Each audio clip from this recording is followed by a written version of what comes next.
Chapter 920. The dorms are all guys, how are you going to stay there? Honghua was worried. Why did you suddenly decide to stay in school? You've been staying at home for so many years. Don't worry, I won't be discovered. The beds are bunk beds, I'll get a top bunk. Bojo hugged Honghua's soft shoulders. I'm in my second year of high school, staying in school will give me more time to study. Besides, it's a crucial period for the Fu Corporation, so I won't stay at home. That way, you won't have to cook for me. You've gotten skinnier from the competition, and now that you're resting for 2 days, you have to eat at home. Honghua was adamant about this. Bojo smiled. I'll come back during the holidays, once a week. In reality, she would still come back. It would be easier for her to investigate in school and hide her identity. But in the Fu family, there was a temporary disguise room she had created which would make it easier for her to do many things. But she wouldn't tell Honghua about it. She didn't set up the internet terminal at the Fu family's house because she was worried that someone would target Honghua if anything went wrong. Firstly, she wasn't sure who the crime squad was, and secondly, the person who impersonated her hadn't been caught. She couldn't risk Honghua. In the past, she had no worries because she was alone. Now, she had something she wanted to protect, be it Supreme Alliance or this mother in front of her. The more Honghua looked at her Joe, the more handsome she became. She hadn't realized it in the past, but now that she had her own plans for every decision, she felt both comforted and melancholic. Are you free these 2 days? Will you be at home? Mom has a gathering I want to bring you to tomorrow. Tomorrow? Bojo hesitated. Honghua immediately asked, are you busy? It's fine. I do have something tomorrow, but when is the gathering? I'll try to finish it as soon as possible. Bojo always doted on Honghua. The middle-aged Honghua enjoyed this. Tomorrow night, it's a gathering organized by a friend. They are all from all walks of life in Jiang City. I just took over some of the Fu family's decisions, and it wouldn't be appropriate if I didn't go. You know a lot while Mom doesn't know anything. I'll feel more at ease with you around. All right. Bojo glanced at the time. Where is it? I should be able to finish my work by 7 o'clock. Then, I can go in with Mom to get some food and drinks. Who wouldn't like having such a child by their side? Honghua's chubby face beamed with joy. You must like that place too. Didn't you always want me to bring you to these upper-class gatherings? Now we finally have a chance. MMH, Bojo replied. She didn't deny what had happened in the past. The more differences there were, the more information would be exposed. Some things were better left unsaid. If it was a party, it seemed that she had to bring an extra suit with her. Because he was moving with the Almighty, he had to pay attention to certain things. To avoid getting more and more information that could be used against me, hence, the next day, when she woke up early, she met Director Huang and Manager Li and received the set of cleaning uniform. She didn't show any signs of familiarity. Instead, he was like a novice in disguise, struggling for half an hour before coming out of the changing room. Qin Mo was already waiting on the sofa. Although he was wearing a cleaner's uniform, it didn't reduce his nobility. Instead, because of the blue and white uniform, he was especially eye-catching. Bojo arched a brow, her lips lifting into a smile. She whistled. Handsome. Qin Mo glanced up at the youngster. Her head was still covered with a head of messy silver hair. She looked like a princess who had just showered, shaking her hair to attract his attention. Come over. Qin Mo's voice was calm. When Bojo walked over, he stood up, placing his fingers on the youngster's head. His long fingers tidied her silver hair, the contours of his face similar to his voice, carrying a hint of nobility and aloofness. You're already so old and you don't even know how to comb your hair. Manager Lee and Director Huang were still at the side. The latter was already used to it since he had always been bullied in the police station. The former didn't know if he should look at the two of them or somewhere else. Young Master Qin was so blatant with his homosexuality. Bo Jiu glanced up.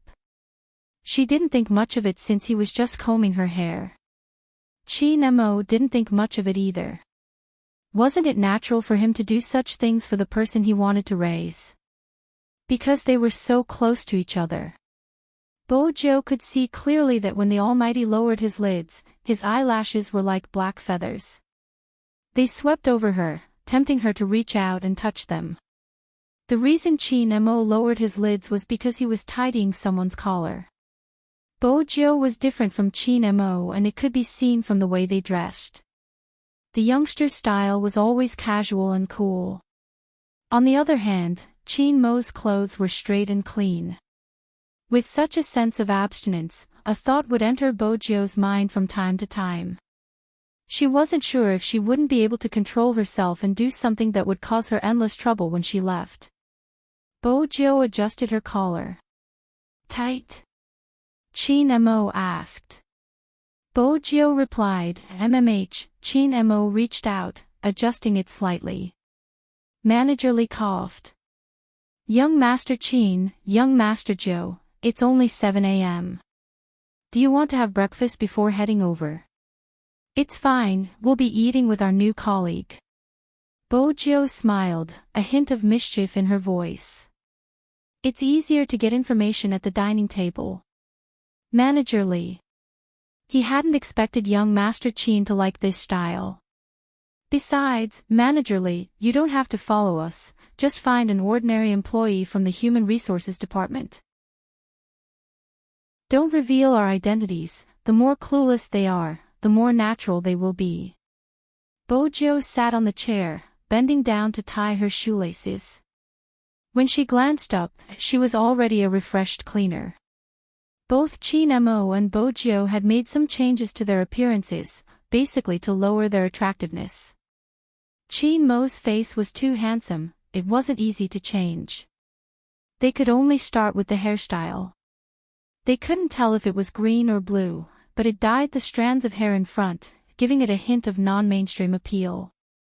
This was more like the youngster who had left home during his Chunibyo period. But the advantage was that his face was good, it didn't look too ugly.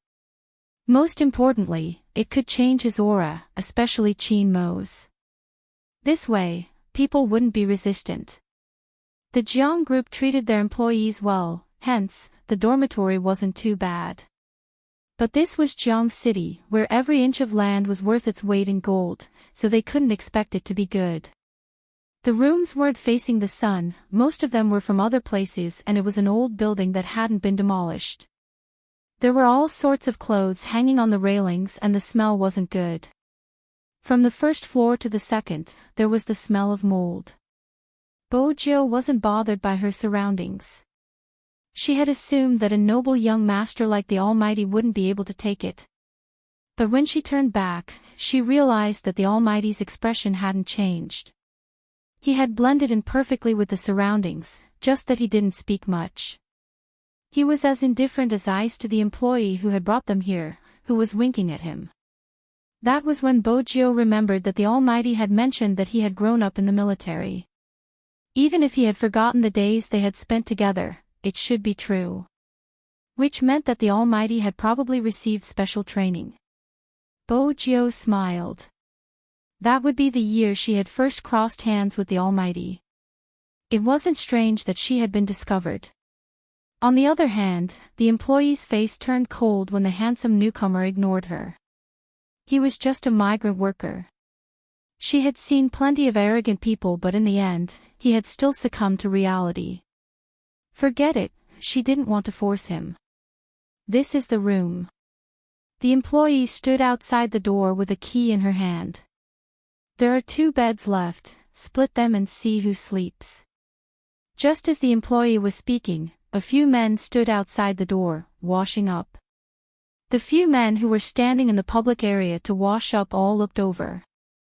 After all, it was rare to see such a good-looking youngster here. Actually, the structure of the building was similar to the underground cellars in the capital. In the underground cellars, washing up was shared and there would be a queue when there were many people.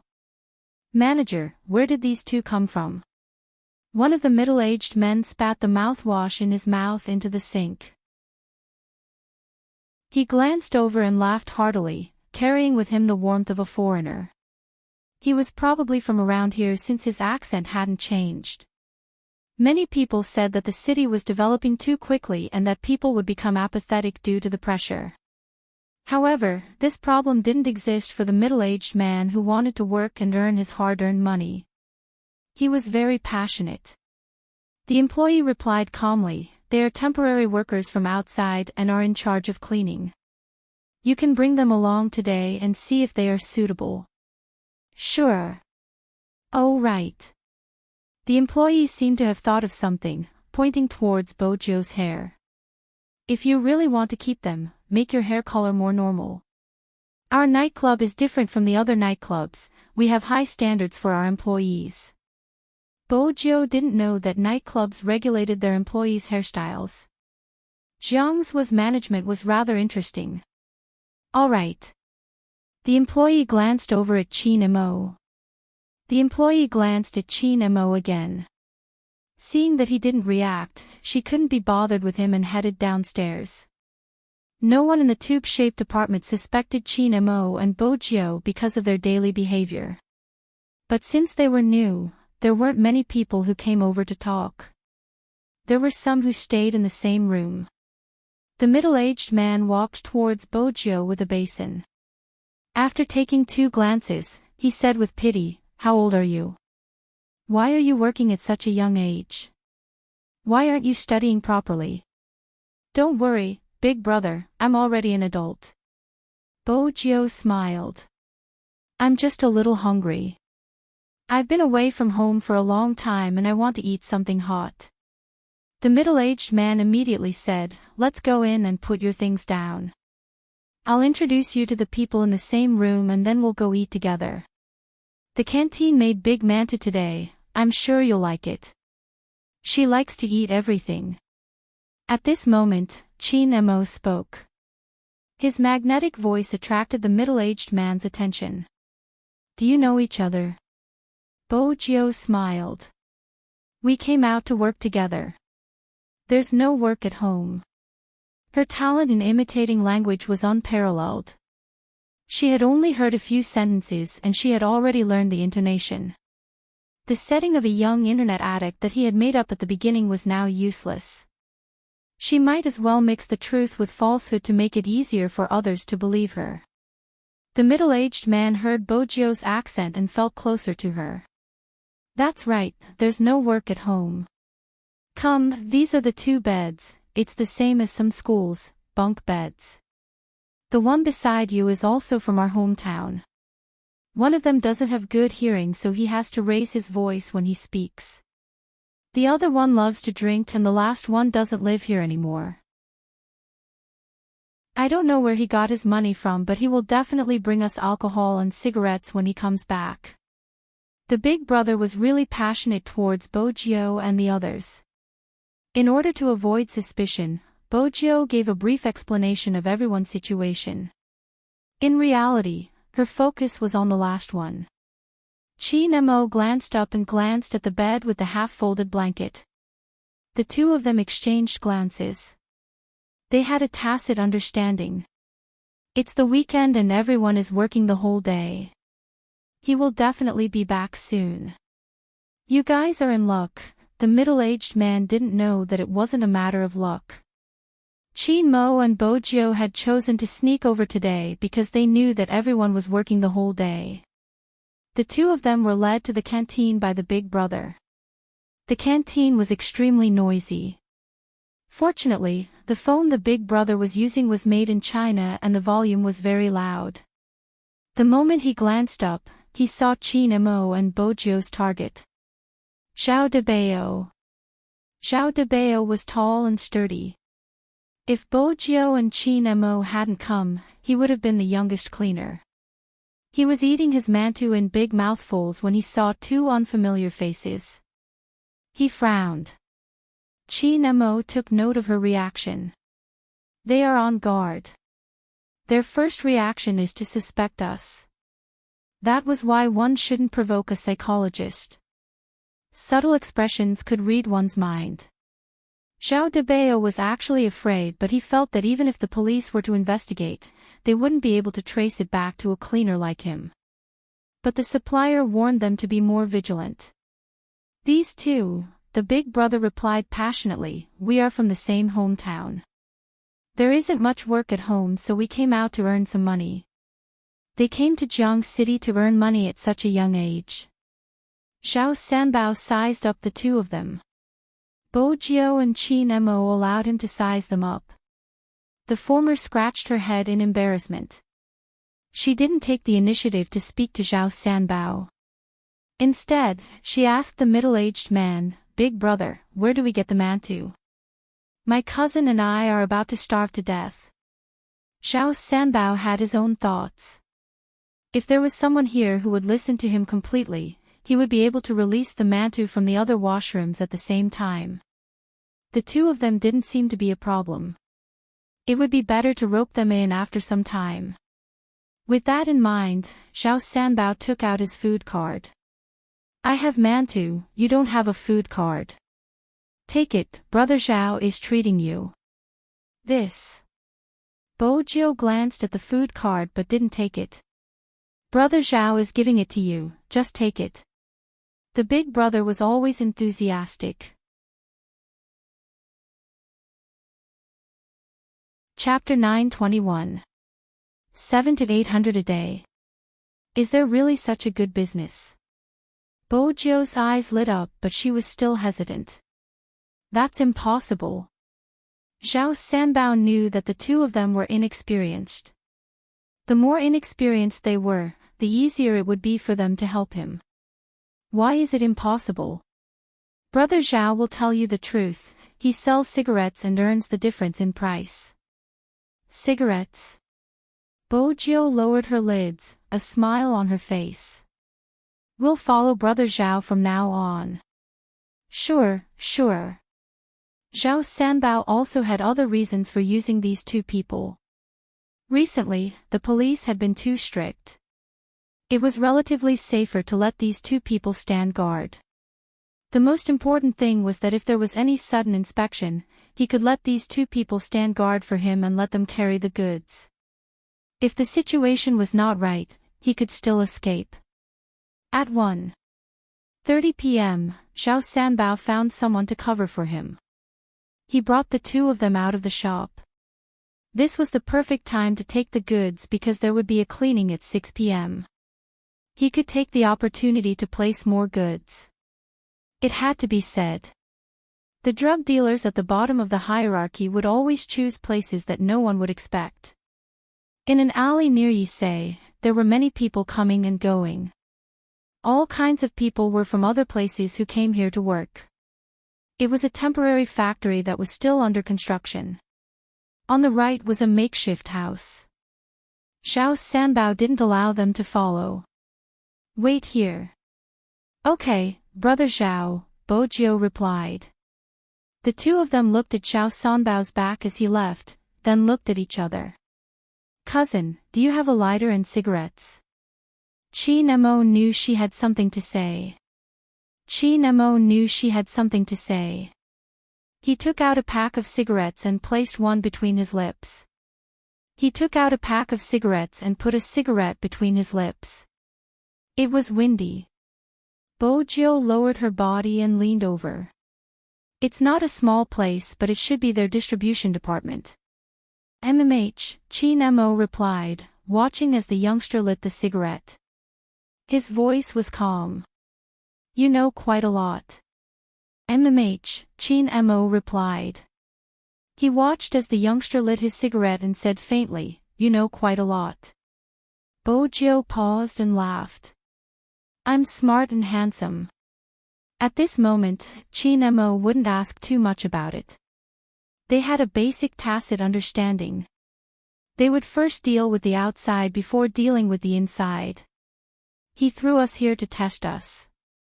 Chi Nemo took a puff of his cigarette and reached out to pinch the youngster's face. He looked very handsome. Keep your shameless words to yourself.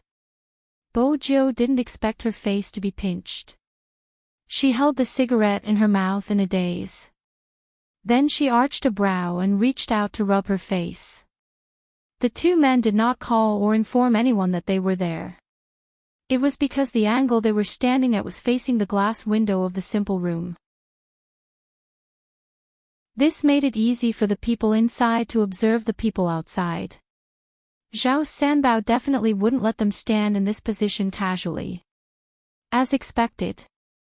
Inside the simple room, a man with tattoos pulled open the blinds and looked at Bojo and Bojo. You still dare to bring someone here when the limelight is so close? They don't know anything.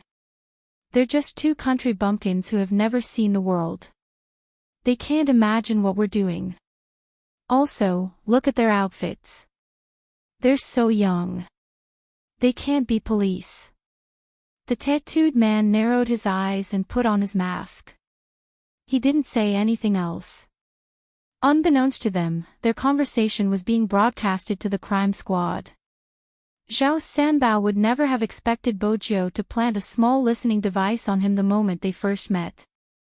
Now, there were more than 10 cars with police plates removed.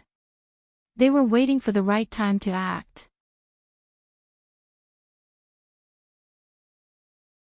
Chapter 922. The tattooed man's phone rang. There was only one message on it. There's something wrong with the person in front of you. There's an ambush around. Hurry up and retreat. The tattooed man narrowed his eyes, his expression changing. He pulled Zhao Sanbao over, his gaze fierce. Zhao Sanbao didn't understand. The tattooed man inhaled deeply, patting his face lightly. Get the two brothers outside to come in, let's have a good talk. Since there was an ambush, he had to think of a way to save his life. It was safest to have 1 or 2 hostages. Zhao Sanbao didn't know what had happened. He was still saying, is it safe to let them in? What if they know something and go out and spread the news?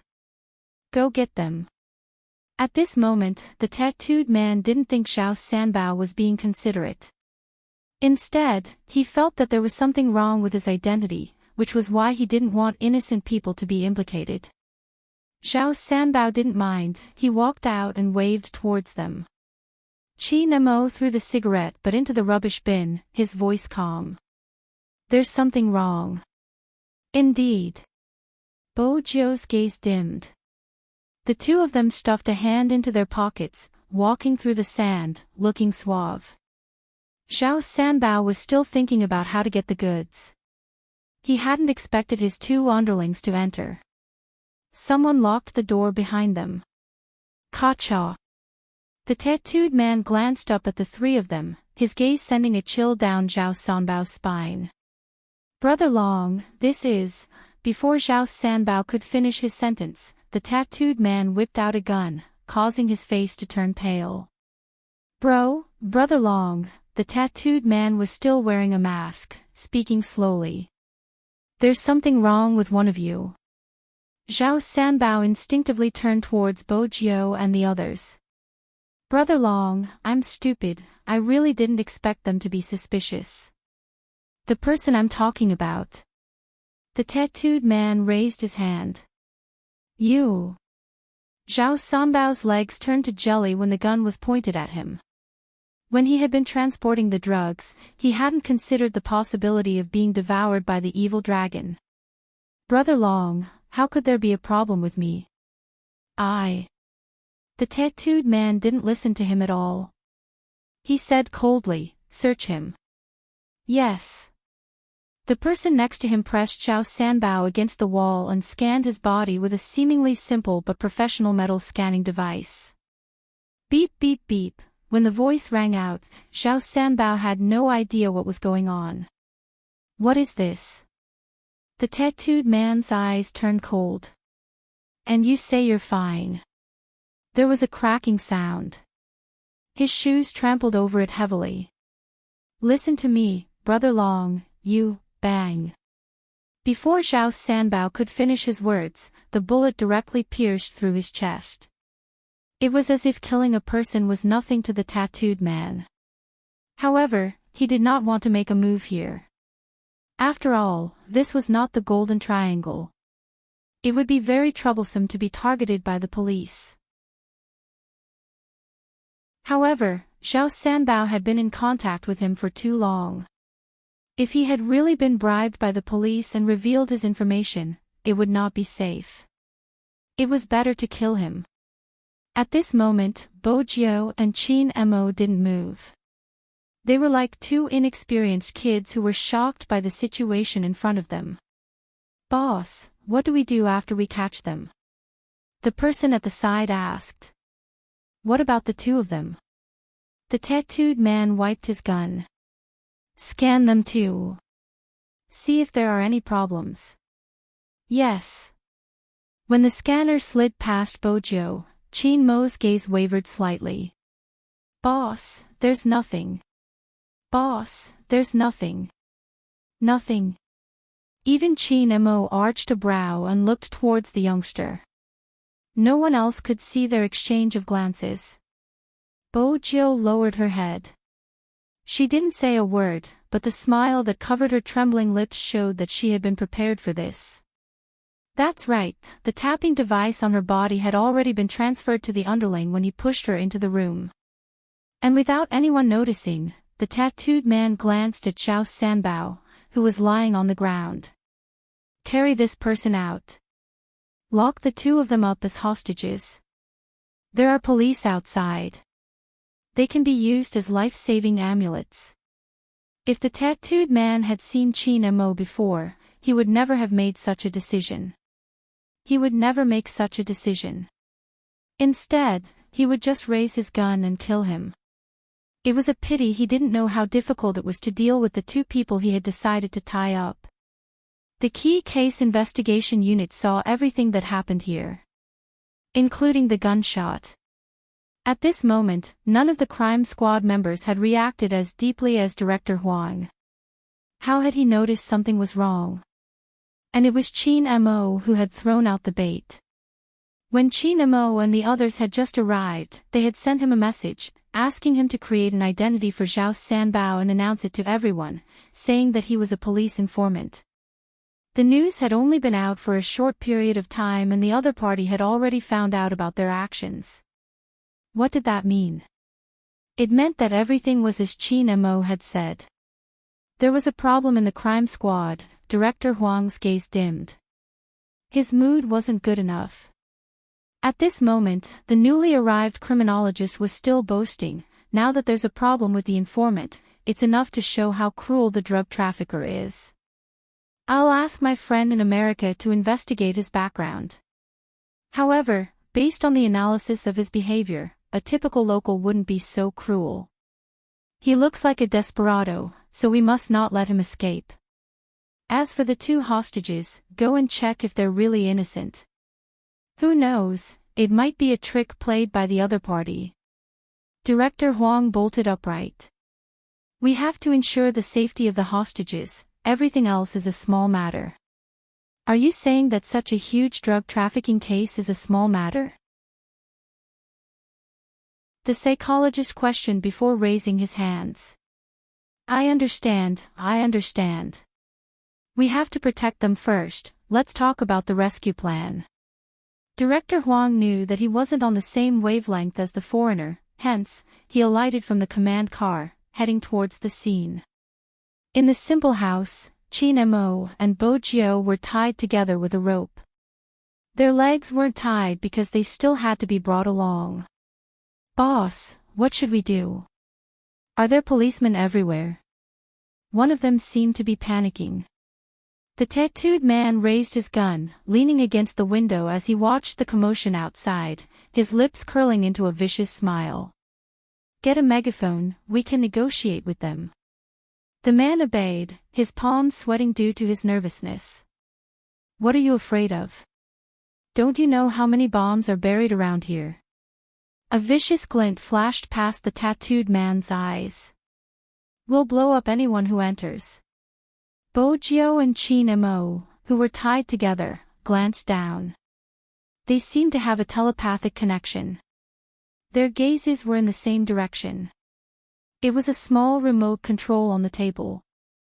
There wasn't a television or air conditioner in the room. This meant that the remote control was the key. Bojo and Chin Mo had always done things differently. If not, Bojo wouldn't have changed Director Huang's arrangements and moved the listening device. The tattooed man's words were clearly heard by Director Huang. This time, only Director Huang could hear the contents of the listening device. Hence, it was a top secret. But it was this sentence that sent chills down Director Huang's spine. He immediately turned to the people who were about to rush in. "Stop the mission, stand by.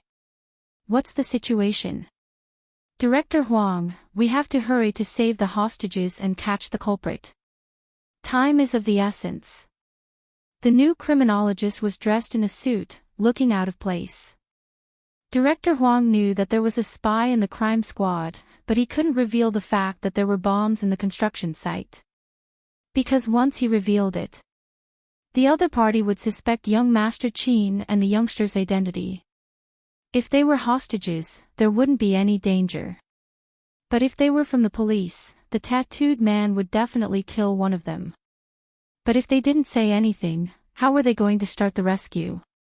Or, could they only trust in that person's ability?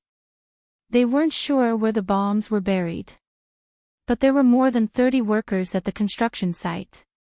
Even if they wanted to evacuate, they would need time. The radius of the explosion couldn't be predicted. What was more worrying was the kindergarten beside the construction site.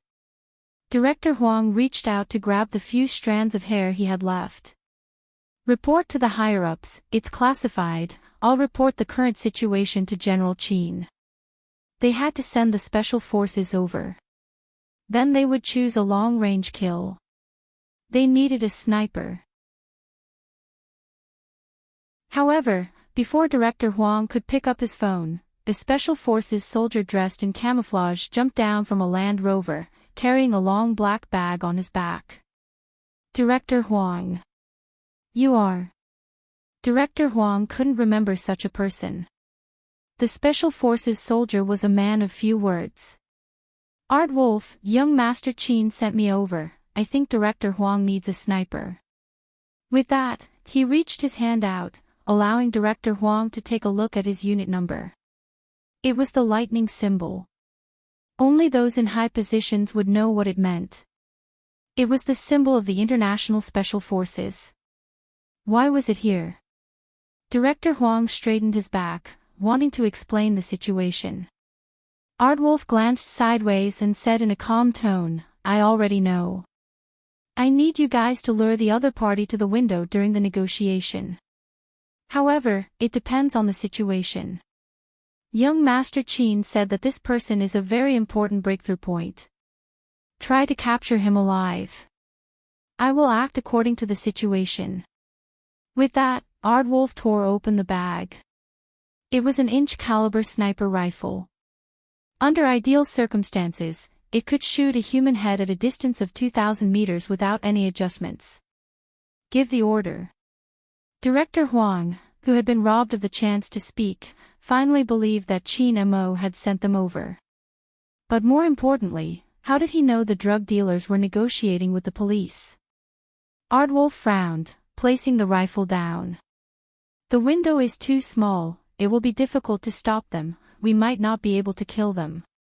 Director Huang's face fell. "There are schools nearby." Director Huang. Aardwolf lowered his voice. "At such a time, we can only trust young Master Qin." Director Huang stilled. Indeed, at such a time, he could only trust that person. He was the person who could single-handedly subdue a serial killer when he was still in high school. The new criminologist also recognized the gun that Coyote was carrying.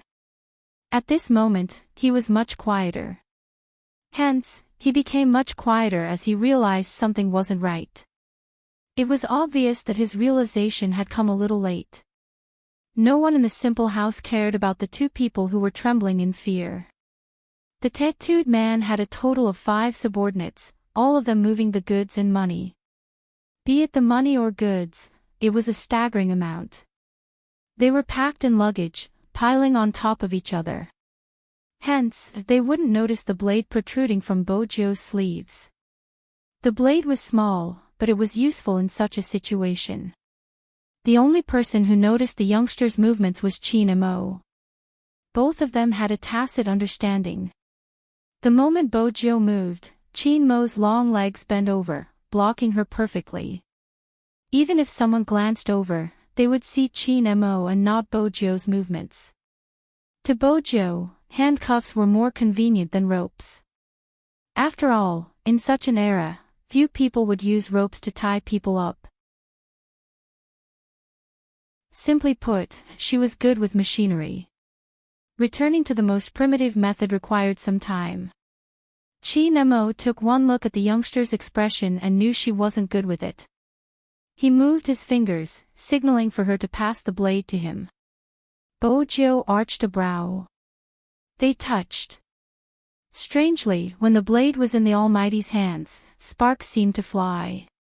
In less than 10 seconds, the ropes around her hands loosened.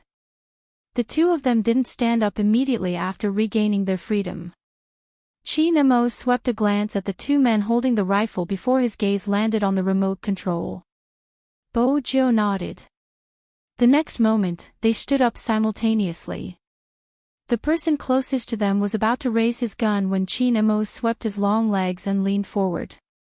The blade landed heavily on the person's wrist that was holding the gun. Ah! The person screamed in pain, attracting everyone's attention.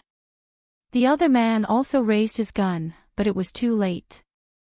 The young man raised his leg and kicked the man's right hand accurately. Then, with a loud crack, the other party's knees bent, and he fell to the ground. After that, the two of them dodged to the left at the same time. It was because the tattooed man had turned around and fired 2 shots at them. The youngster's movements were always beautiful and smooth. The tattooed man cursed. His first reaction was to reach for the remote control. At this moment, Chin Mo was already holding the gun. Just as the tattooed man was about to raise his hand, he fired a shot. Bang! The gunshot fired in all directions. The tattooed man retracted his hand in pain. The youngster kicked the wall with her long leg. Using the recoil, she pounced forward, her palms on the table. With a somersault, she managed to grab the remote control.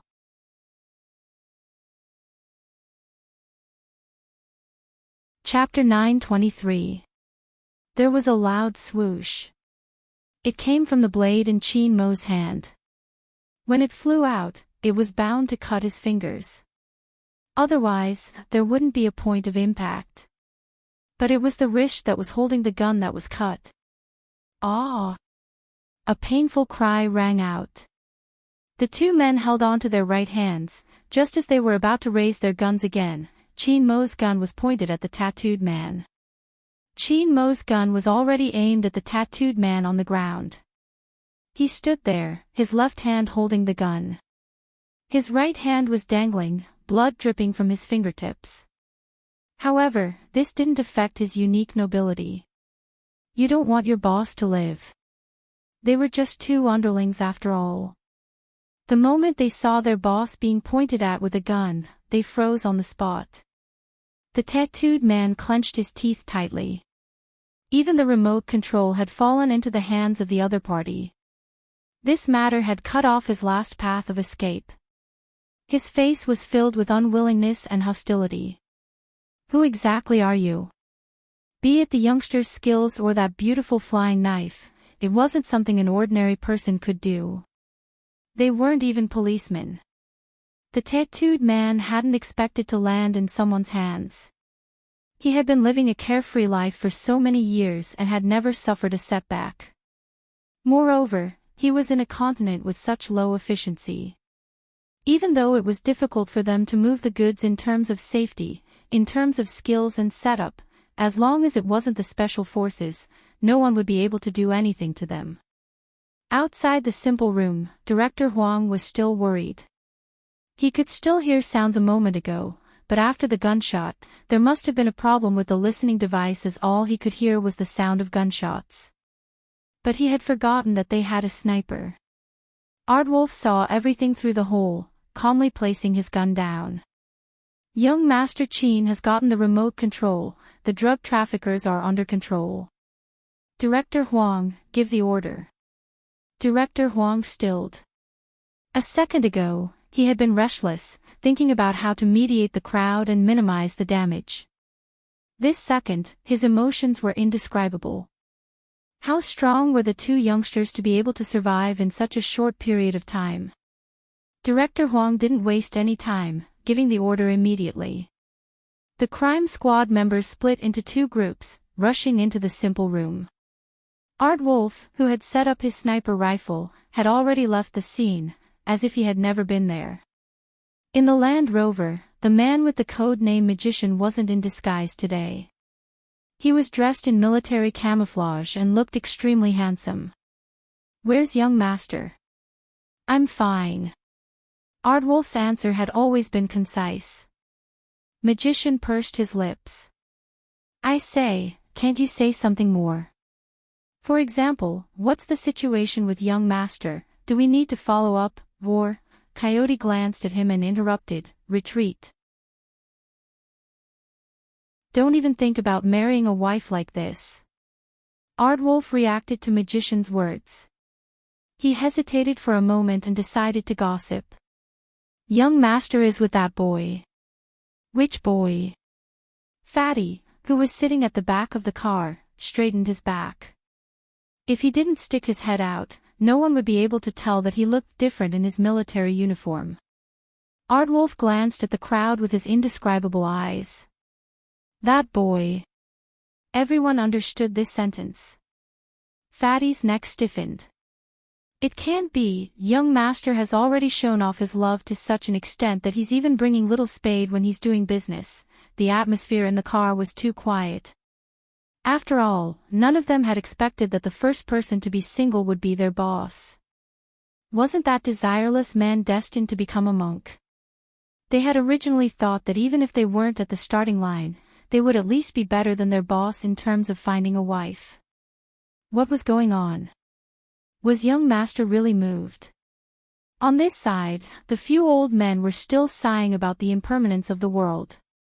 On the other side, the viciousness in the tattooed man's eyes became more obvious. He was determined to get an answer so that he could take revenge in the future. However, he didn't know that he wouldn't have any chance to take revenge in the future. After the key case investigation unit came in, they handcuffed all of them. The tattooed man looked at Qin Mo. Why? You dare to arrest me but don't dare to tell me your name. Qin Mo finally glanced at him, his tone calm. Is a loser worth telling me his name? With that, the tattooed man's face contorted in anger. Bo Jiu only had one thought. Why did he have to resort to violence? In the future, she would let the Almighty do it with his mouth. At this moment, the tattooed man smirked coldly. Do you really think that you have one? You are so arrogant just because you have the remote control.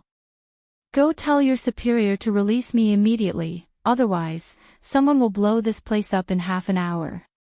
What do you mean? Director Huang frowned. The tattooed man glared at Qin Mo. If you want to know why, get this person to call me Grandpa.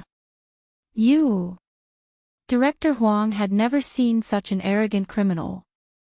The tattooed man had never been bothered by them. Even though he had been arrested, he knew deep down that as long as he had something on him, the other party wouldn't dare to do anything to him. Why aren't you calling me? Or do you think that someone will be able to remove all the bombs in half an hour? The tattooed man was handcuffed, but he didn't seem to be bothered by the people in front of him. Even within their organization, there was someone who held a high position. What could these small fries do? To put it bluntly, the Chinese were no different from pigs in his eyes. But the next second, the tattooed man's gleeful expression disappeared.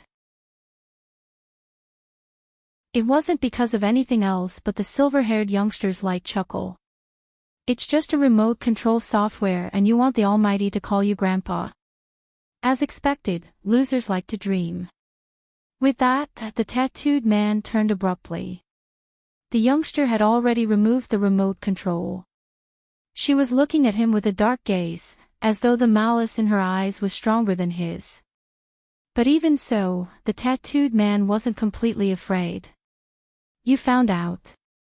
Heh, seems like you aren't that dumb. But so what if you found out?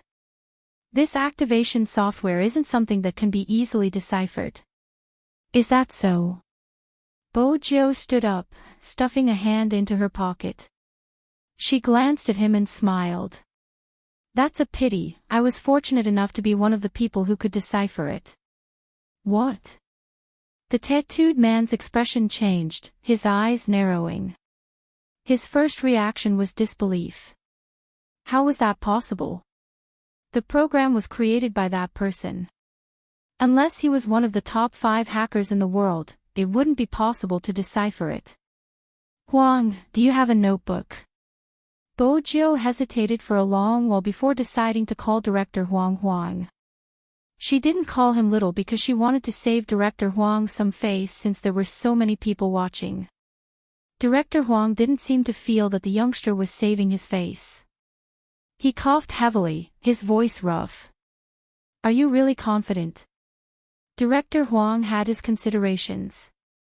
This wasn't a small matter and he couldn't make a rash decision. The new criminal psychologist had his own plans as well. The remote control is very intricate. I think we should wait for a professional to come. What about the time? Chin Mo asked calmly. This made the man look over. Since there's no time, let's do as that desperado says.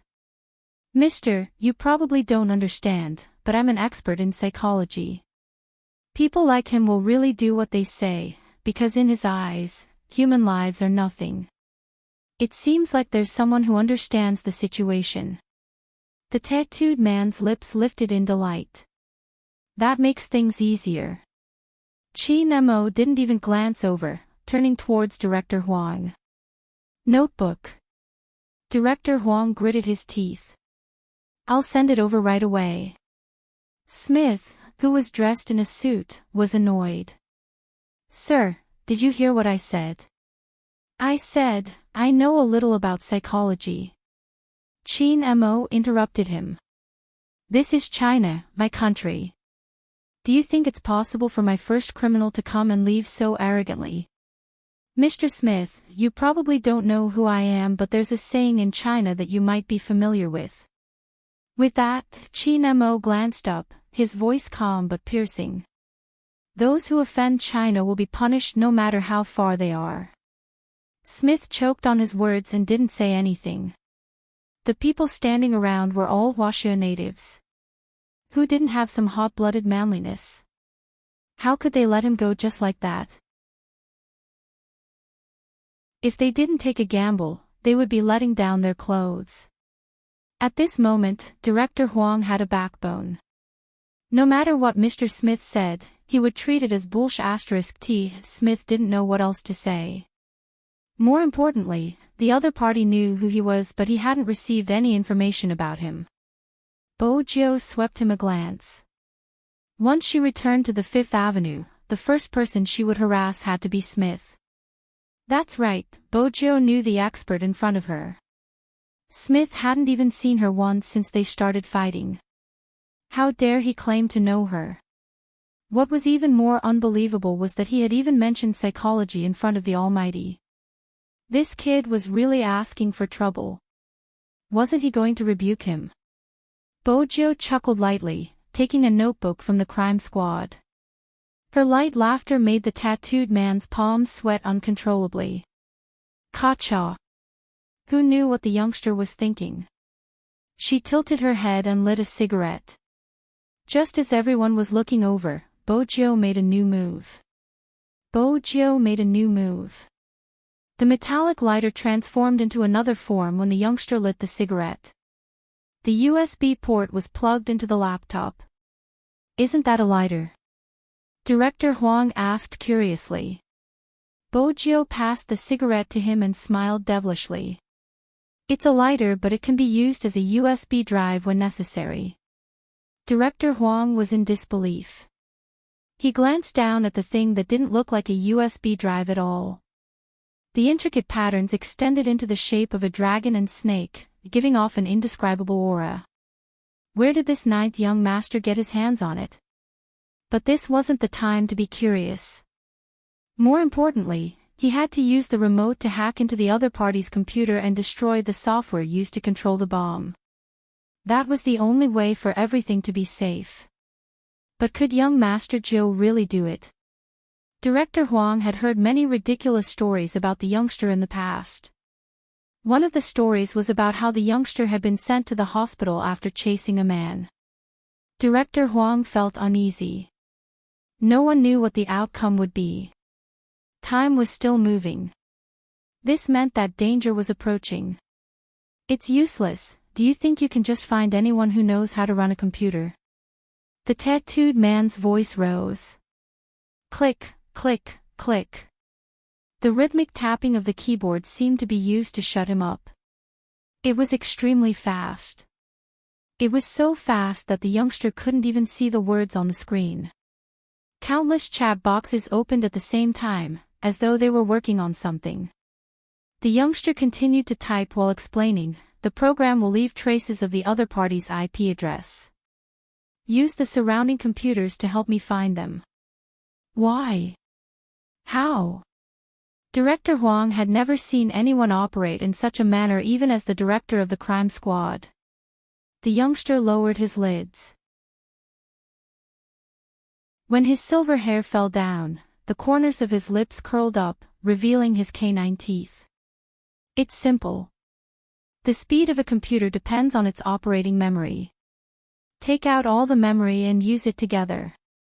That way, it'll be fast." "Oh, found it. Found it." Director Huang couldn't understand what had popped up, but there was indeed a chat box paused on the screen. The next second, the youngster's fingers flew across the keyboard as though she was playing Chopin. Her fingers danced across the keyboard, after images visible as she lifted her hands. She was like a diving eagle, nothing could stop her from invading and hunting. Right at this moment, the youngster paused, her beautiful brows arched. Director Huang started to panic. "What is it?" "The other party has set up a special firewall," Bojo replied as she typed. "It will take some time to crack it." The tattooed man stood at the side. He had been through a lot. He glanced at the clock hanging on the wall and laughed mockingly. "Director Huang, I've told you before, the software isn't something anyone can crack. There are still 24 minutes left. If I were you, I would change your mind." "There's no need to change my mind." Bojo glanced up. "This level of firewall can be cracked in 2 minutes." The tattooed man's face turned green, his fists clenched tightly. "Do you think you won't be discovered once you enter the firewall? Do you know who is guarding it?" "Your boss." Bojo chuckled, replying nonchalantly. "That is indeed frightening, but I'm good at concealment. She won't be able to find me at this level." Director Huang. "You don't seem the least bit afraid, Joe." The tattooed man understood that the youngster wasn't taking his words to heart. He wanted to see how long this fearless youngster could remain arrogant.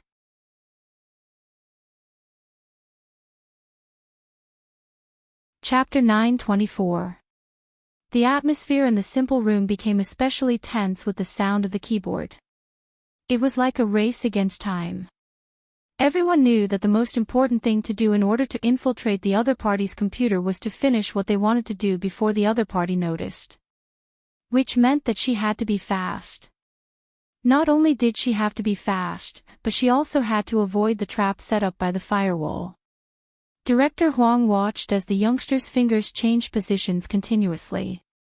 The screen seemed to have transformed into a regional network. The regional network was densely packed with defensive red lines, forming one checkpoint after another. All Bojo had to do was to pass through the defenses without being discovered. The youngster's silver hair fell, her eyes dark. She didn't just have to type in the code, she also had to dodge. In reality, this was an opportunity for her. A chance to lock down the other party's base. But that would expose her intrusion. Hence, Bojo didn't check the region, instead, she flew towards the hard drive. Found it, the youngster replied calmly. The tattooed man glanced up abruptly, his lips turning pale. That's impossible. Nothing is impossible. Bojo typed in a few codes to destroy the hard drive before pressing the spacebar. Director Huang watched as the other party's hard drive appeared on the screen. This was remote control, wasn't it? 1 minute. Bojo glanced at the time displayed at the side. The software required time to destroy, and once discovered, the firewall would be reactivated and it would take a lot of effort to attack. This meant that this minute was crucial. The tattooed man clenched his fists, breaking into a smile. You will definitely be discovered. Do you think it will be that easy? It seemed as though he was trying to prove his words. Suddenly, the laptop in Bojo's hand started beeping. The alarm caused everyone's heart to skip a beat. This is... Director Huang's expression changed. The tattooed man laughed heartily. Once the software is destroyed, the host computer will react and hunt down the intruder. I believe that since you know computers, you should be able to understand what I'm saying. Anyone could understand his words, even those who didn't know how to use computers. Director Huang placed his hand on the edge of the table, his brows furrowed as though he was trying to come up with a solution. Smith let out a long sigh. It seems like the god of fate isn't on our side. Director Huang, this isn't the time to be stubborn, safety is the most important thing. If an explosion were to happen here, not only me, even you, as the person in charge of this case, would be fired. I haven't finished my game yet. What are you yelling for? She didn't even lift her head as she continued to tap on the keyboard, gesturing for them to look at the screen. The strange thing was that the destroy bar that had paused for a moment actually started working again. This is impossible. You should have been discovered. Otherwise, the alarm would not have rung earlier. The tattooed man's eyes widened. That's impossible. Bojo remained expressionless. Indeed, it was discovered, but it was the other IP addresses I set up. The firewall blocked those IPs as well. When your boss cleared those IPs, it would be enough for me to destroy the program. Didn't I tell you that I'm an expert in concealment? The tattooed man did not believe that such a technique existed. However, in the apartment on the other side of the computer, when the girl discovered that the IP address had been invaded, she sneered. Her fingers were flying, and after quickly eliminating one, she was about to teach the other party a lesson. However, he discovered that another attacking IP had appeared. The girl's eyes darkened, and she began to change her target. However, when she went over to clear it away, she discovered that it was just a remnant shadow. It was like a shadow clone in a game. He had clearly struck the other party's shadow, but when he finally reacted, he realized that he had only struck the other party's shadow. No one knew where the real person was hiding. At the end of the day, it was all because of the young man's amazing hand speed and hacking skills. The installation bar was running bit by bit, and it had already reached 90%. This number caused the tattooed man to shut his mouth. He had a strong build, but at this moment, his eyes were trembling as he thought about the possibilities. How could this be? No one should be able to break through boss's defense system. At this moment, Bojo's left hand paused. This meant that the hunt was over. Her right hand pressed the spacebar, and with a click, she lifted the corners of her lips, spitting out 2 words, K, Oh, buzz, buzz, buzz. This time, it wasn't Bojio's laptop that was buzzing. Instead, it was the main computer in the apartment. The girl's hand landed heavily on the black screen. Even now, she still wasn't sure what had happened to the firewall. Check, what was the other party attacking? The girl narrowed her eyes, her gaze deep and frightening. Who exactly was it, challenging her authority over and over again? The tall and slender man immediately activated the device. After less than 10 seconds, he lifted his head. The explosion program has been destroyed. Explosion program. The girl stilled, realizing the problem. She picked up her phone, dialing a string of numbers. The tattooed man's phone rang, but he wasn't in the mood to pick up the call. The countdown timer had stopped, which was a devastating blow to him. Just because he wasn't in the mood to pick up the call didn't mean it wasn't picked up. Chin-mo walked over, picked up his phone, and pressed the answer button. The girl wasn't stupid. Once she snapped back to her senses, she realized she shouldn't have made the call. She hung up immediately, removing the card from her phone. The tall and slender man watched her actions, his heart filled with unease. Something happened to the goods, it should be the crime squad. The girl tightened her grip on the phone, her voice heavy. Don't worry, I'll inform him, he will be fine. It's time to push our shield out. Look for Rao Rong, talk to him seriously, ask him if he still wants to save his father. Yes. The tall and slender man's features were sinister. Now that his expression had sunk, a menacing aura emanated from him. They better not go overboard or he would kill them all. The girl knew what he was thinking. Don't be rash, the crime squad is only so powerful because of Chin-mo. But after this, his power will be completely taken away. Without the sales point, it won't just be our profit that's affected. But we have to find out who exactly is messing with my business. The countdown timer stopped.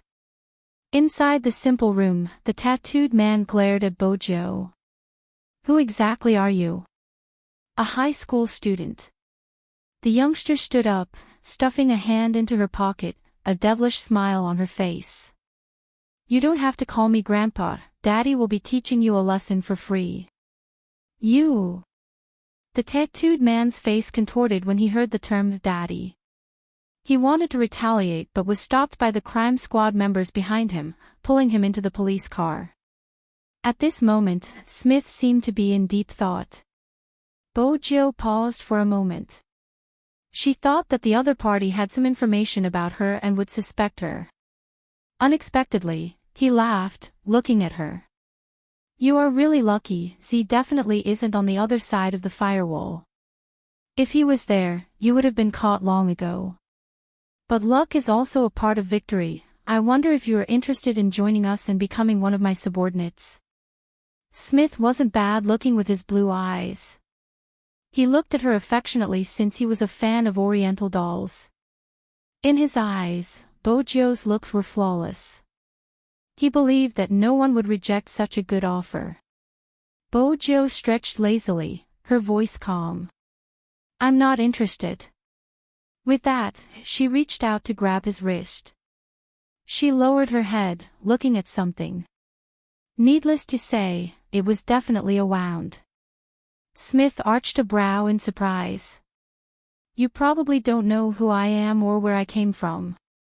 Perhaps we can sit down and talk. Once you understand, follow me to the hospital. Before Smith could finish his sentence, Bojio dragged Chin-mo away, not even sparing him a glance. It had to be said that at certain times, Joe's charm as a boyfriend was off the charts. For example, right now. The crime squad watched as the youngster walked forward viciously. Young Master Chin was held in his hand but he didn't say a word. It's really strange these days. Director Huang found it strange as well. Was Chin-mo the passive party when they were together? Director Huang trembled at the thought. He really couldn't accept it. Bojo did things quickly, especially when she wasn't in a good mood. The reason why she rebuked the tattooed man was because of the wound on Chin Mo's hand. She had already seen it. Both of them hadn't driven over and were still wearing the cleaner's uniform. The youngster hailed a taxi. Before the driver could speak, Bojo blocked Chin Mo in a corner. Without a second thought, she scooped up the bloody finger and placed it in her mouth. Disinfect it. The driver's hand slipped, almost crashing into the railing. Even someone as indifferent as young Master Chin paused for a moment. His deep eyes looked at the silver-haired, furry fellow in front of him. It was like a small animal, a canine, licking his wound. But even if it was a canine, he couldn't be too careful. A certain someone was a fox by nature, hiding too many secrets. If he wasn't careful, he wouldn't be fawning over him. Instead, he would be thinking of a way to leave. Chin Mo felt the warmth on his fingertips. When he touched the unique softness, he couldn't help lifting his finger, touching the soft ***. Bojo stilled, the tips of her ears turning red. After all, the Almighty's actions were too. Bojo opened her mouth, avoiding the Almighty's teasing. Chin Mo remained nonchalant. Aren't you going to disinfect it? It's done. Bojo straightened before glancing to the side. The Almighty must have done it on purpose. Chin Mo pulled her back. Why do I feel like the disinfecting time isn't long enough? As he spoke, his porcelain finger touched her lips again. Just like that, it lightly brushed past her lips. It was like a feather falling, tickling her. At the start, Chin Mo didn't think much of it. But when he caught sight of the youngster's flushed neck, he couldn't help lowering his head. He turned to the side, planting a kiss on the fair skin. Then, he slowly slid down. Bojo trembled, unable to react in time. A wave of numbness washed over her. When Chin Mo kissed her, he would even consider the angle. With the board in the way and his body turned sideways, the driver in front couldn't see what was happening behind him. This was convenient for him. It was convenient for him to pull her into his arms and bully her viciously. The neck, behind the ears, and the back were the most sensitive places for young girls when they were growing up. Chin Mo chose these places as well. His thin lips slid along her neck, sometimes touching it with the tip of his nose. No matter what, it could make one's whole body go numb as if they had lost all their strength. Her body wouldn't be able to withstand the teasing of an expert like Chin Mo at her age. Bojo's ears turned redder as his hands entered her clothes. It was so red that it looked as though blood would drip from them. Chin Mo noticed it too, but he had never imagined that there would be a day when he would enjoy looking at someone's ears so much. They had originally been like white jade, a beautiful arc, but now, they were slowly changing color. There was an indescribable allure to them. Chin Mo's eyes dimmed, his breath inching over, landing on the back of her ears. His voice was low and raspy. Come back with me tonight. Bojo shuddered again. She pushed him away and adjusted her breathing.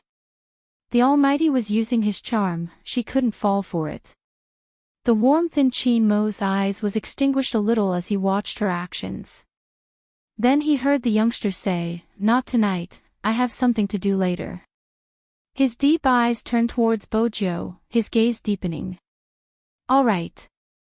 Chin Mo knew better than anyone else that he couldn't force her too much. He had many ways to make a certain someone go back with him, but if she wasn't willing to do it, then it would be meaningless. But there were some things that made him even more certain. The youngster in front of him didn't seem like the young master of the Fu family or a high school student. But there was nothing wrong with the information. Where exactly was it that he hadn't thought of? Chin Mo paused. Perhaps he should go through the information on the Fu family again, especially a certain someone's daily habits. What exactly was the reason for such a drastic change in a person? He was sure it wasn't a split personality. He was a psychiatrist and he had asked about the hospital she had stayed in previously. Everything was normal. But here came the problem. Hacking skills could be self-taught, but how was it possible to react on the spot? And, why did she always want to leave him? Was there someone more important waiting for her?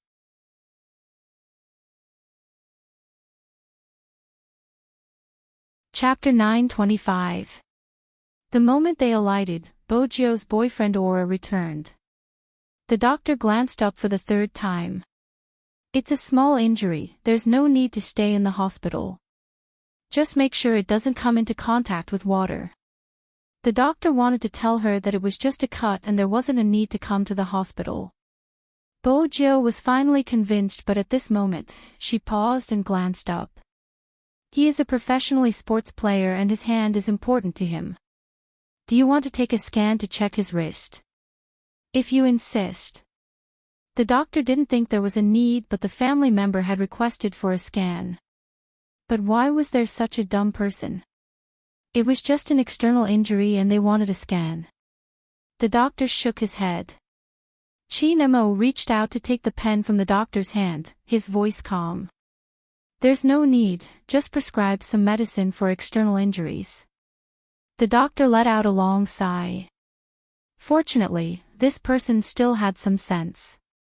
Bojio wasn't aware that she was being treated as an irrational person. She took the prescription while instructing the Almighty, don't eat spicy food, don't smoke. With that, she paused and reached out to take the cigarettes and phone from his pocket. I'll help you settle this. Chin-mo arched a brow at the youngster beside him. Tell me, if you don't follow me back tonight, my hand won't be able to come into contact with water. How are you going to solve the problem of bathing? The doctor and the patients around them exchanged glances. Bojio paused. I really have something to do today. Tomorrow. Chin-mo agreed without a change in expression. Change the bandages tomorrow, you can't expect me to do it myself. Almighty Chin was indeed scheming. If Magician and his gang had heard this, they would definitely have ridiculed him. Back then, when he had treated his own gunshot wound, he hadn't even used anesthetics. Now, it was just a cut on his finger. The Almighty's words made Bojio's conscience feel uneasy. After all, the Almighty had been the one who had given her the medicine when her eyes had been infected. All right. Bojio nodded, the silver whirlpool above her head turning furry the moment she got serious. Chin-mo reached out and pressed the ahog down. In less than a second, it rose up again. Chin-mo arched a brow. Bojio smiled, showing her white canine teeth. It's time for a haircut. Don't you want to grow it out? Chin-mo's tone sounded casual. Bojio paused. I won't consider it for now. Yes. That's it.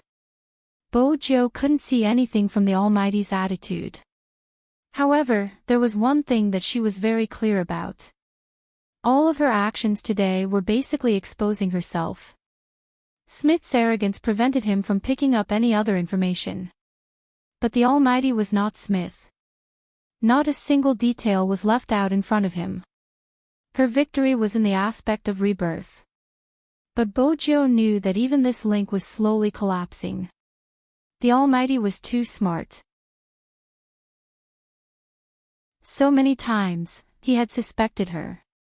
If one day, the Almighty was no longer rational and wanted to transfer his soul, then she would really have to face his resistance and rejection. Bojio's fingers stilled. Because of this, she couldn't bring herself to talk about her childhood. At the start, she had wanted to ask the Almighty if he had any good friends when he was young. But now, she would rather he hadn't thought about it. That way, at least some decisions wouldn't be as painful. For instance, when he had to capture her personally. Bojio smiled, stretching lazily. That was why she had to run ahead of time. She didn't want to be enemies with the Almighty. According to Chin-mo's personality, after this incident, he wouldn't give her complete freedom even if he had to return home. After he boarded the Land Rover, he instructed calmly, follow young Master Jiao and find out where she is going. Yes. Under normal circumstances, even if the bodyguards in black weren't by Qin Mo's side, they would be 300 meters away, just like the shadows of ancient times. They would appear whenever Qin Mo needed them. Drive to the police station. Qin Mo's gaze deepened. His fingers were still damp and cold. For some reason, it reminded him of the soft and smooth jade from before. His eyes darkened even further. There was no way the higher-ups wouldn't be aware of such a huge incident. But at the same time, Director Huang received a call. The content was, don't be so rash in the future. What if the remote operation doesn't stop? The public will be in danger. Smith will be in charge of the interrogation. That person let out a long sigh. Young Master Qin, please advise him. It's good to be driven, but he has to follow the procedure. Don't make a decision without a request. This will put us in a very passive position. If something really happens, who will take responsibility? Have you thought about it? Director Huang frowned, about to retort. All right, believe in Smith. He isn't any worse than Qin Mo. Director Huang tightened his grip when he heard the busy tone. Smith was preparing in the interrogation room. When he saw Qin Mo walk in, he glanced up. Mr. Qin, right? I've heard a lot about you, but you should have received the news. I will be in charge of the interrogation. You can listen in, but please don't disturb me, all right? Qin Mo stood tall, his gaze calm as he glanced over him.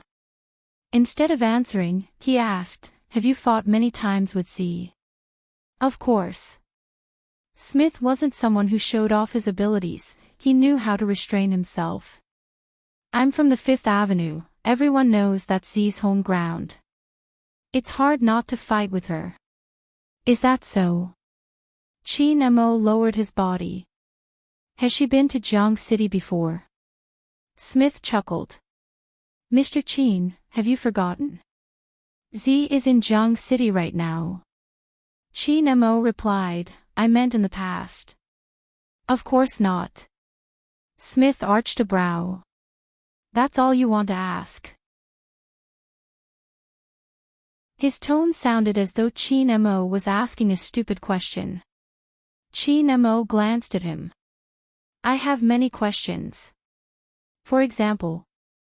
Smith shrugged his shoulders. It was more or less as if he was implying that Smith had to ask some meaningful questions to be worthy of his answers. Qin Mo watched him, his tone unhurried. How many times have you lost to Z?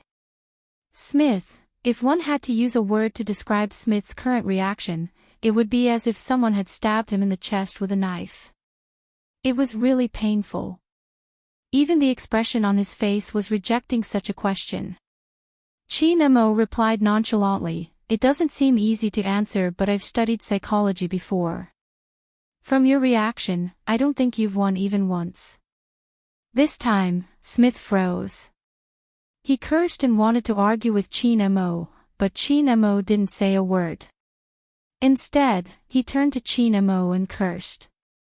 That person had already turned around to leave. His voice was still very indifferent and noble.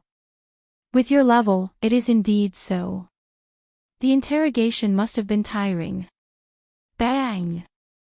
The door to the interrogation room was closed behind him. This was the first time Smith had the urge to kill someone. Bojiu was right, wherever the Almighty was around, his venomous tongue could cause a person to collapse.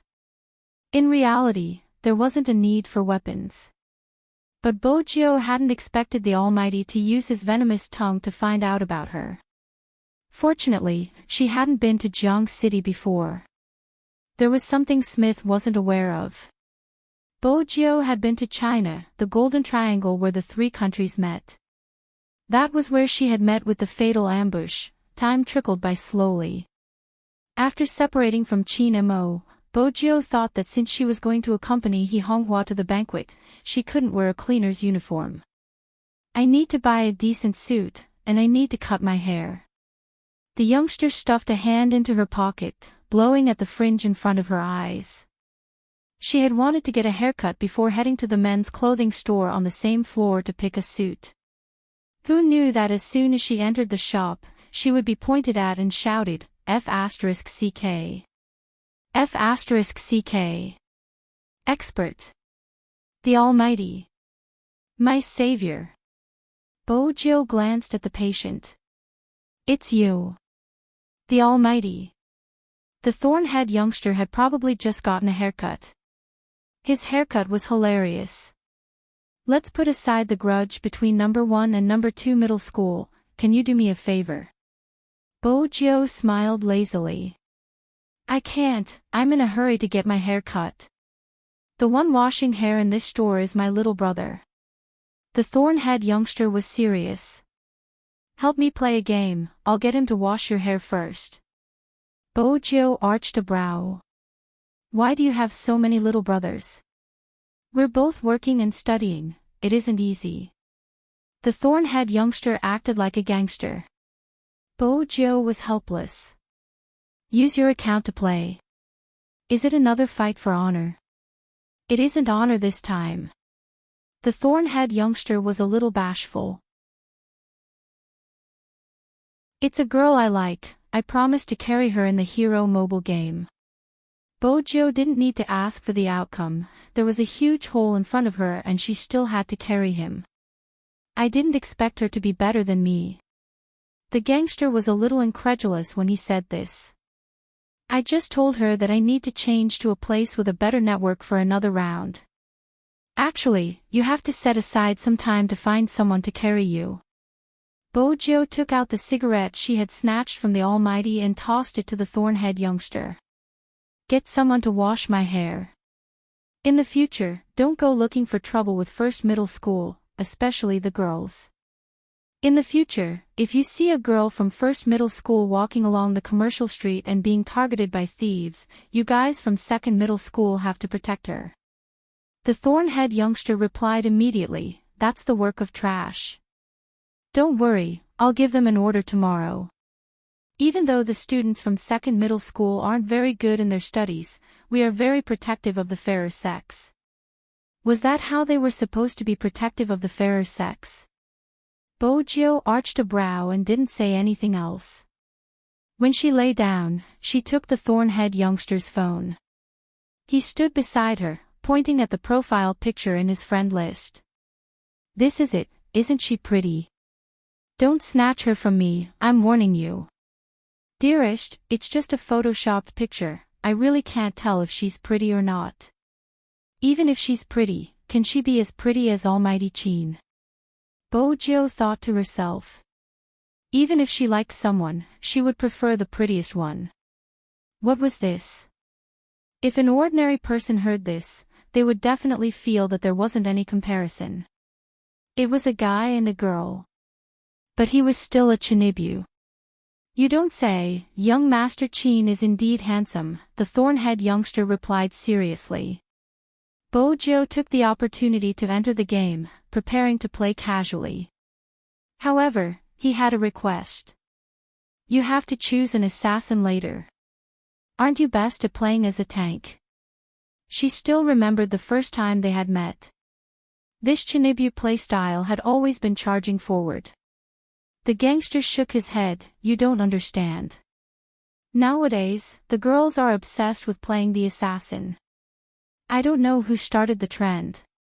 He paused, it's you. When you were in the pro league, you always played the assassin, and you always got first clears. No, let me ask you, have you ever considered the feelings of people like us? It's not good to chase after girls. Everyone talks about your Highness Joe every day, it's depressing. Bojo, she couldn't reply. She hadn't been to school for a long time and wasn't aware of the situation. First, she adjusted the page. Since she had chosen the assassin, she changed the attributes slightly. Then she invited him in and the game began.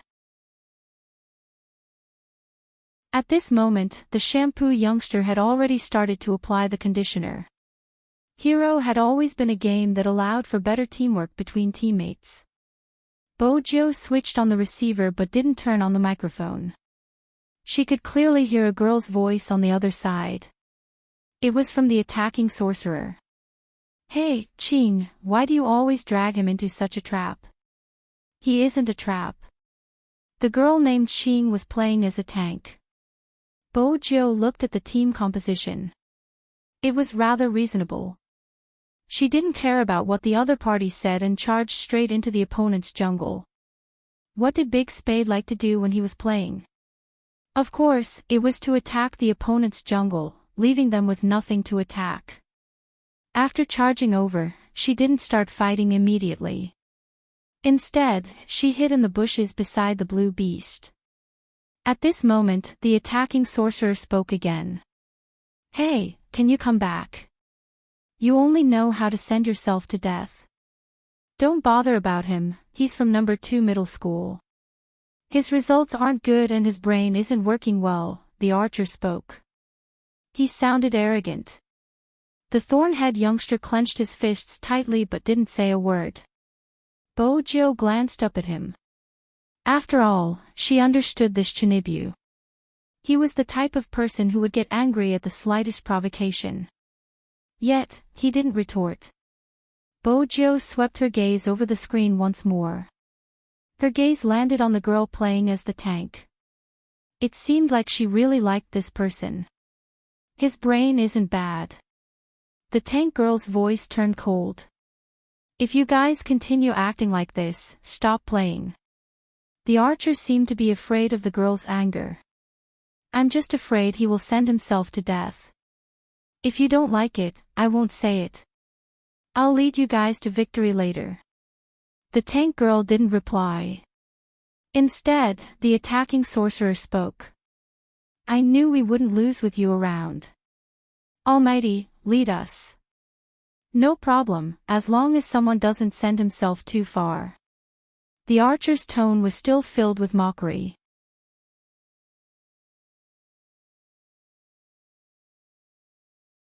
Chapter 9:26.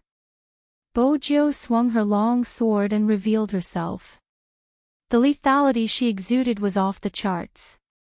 It was obvious that the enemy assassin hadn't expected someone to snatch the beasts at the start of the game. Caught off guard, not only did he lose the wild monster, but he was also targeted by a long sword. F***ck, it can't be. He hurried towards the sorcerer in the middle lane. It was a pity.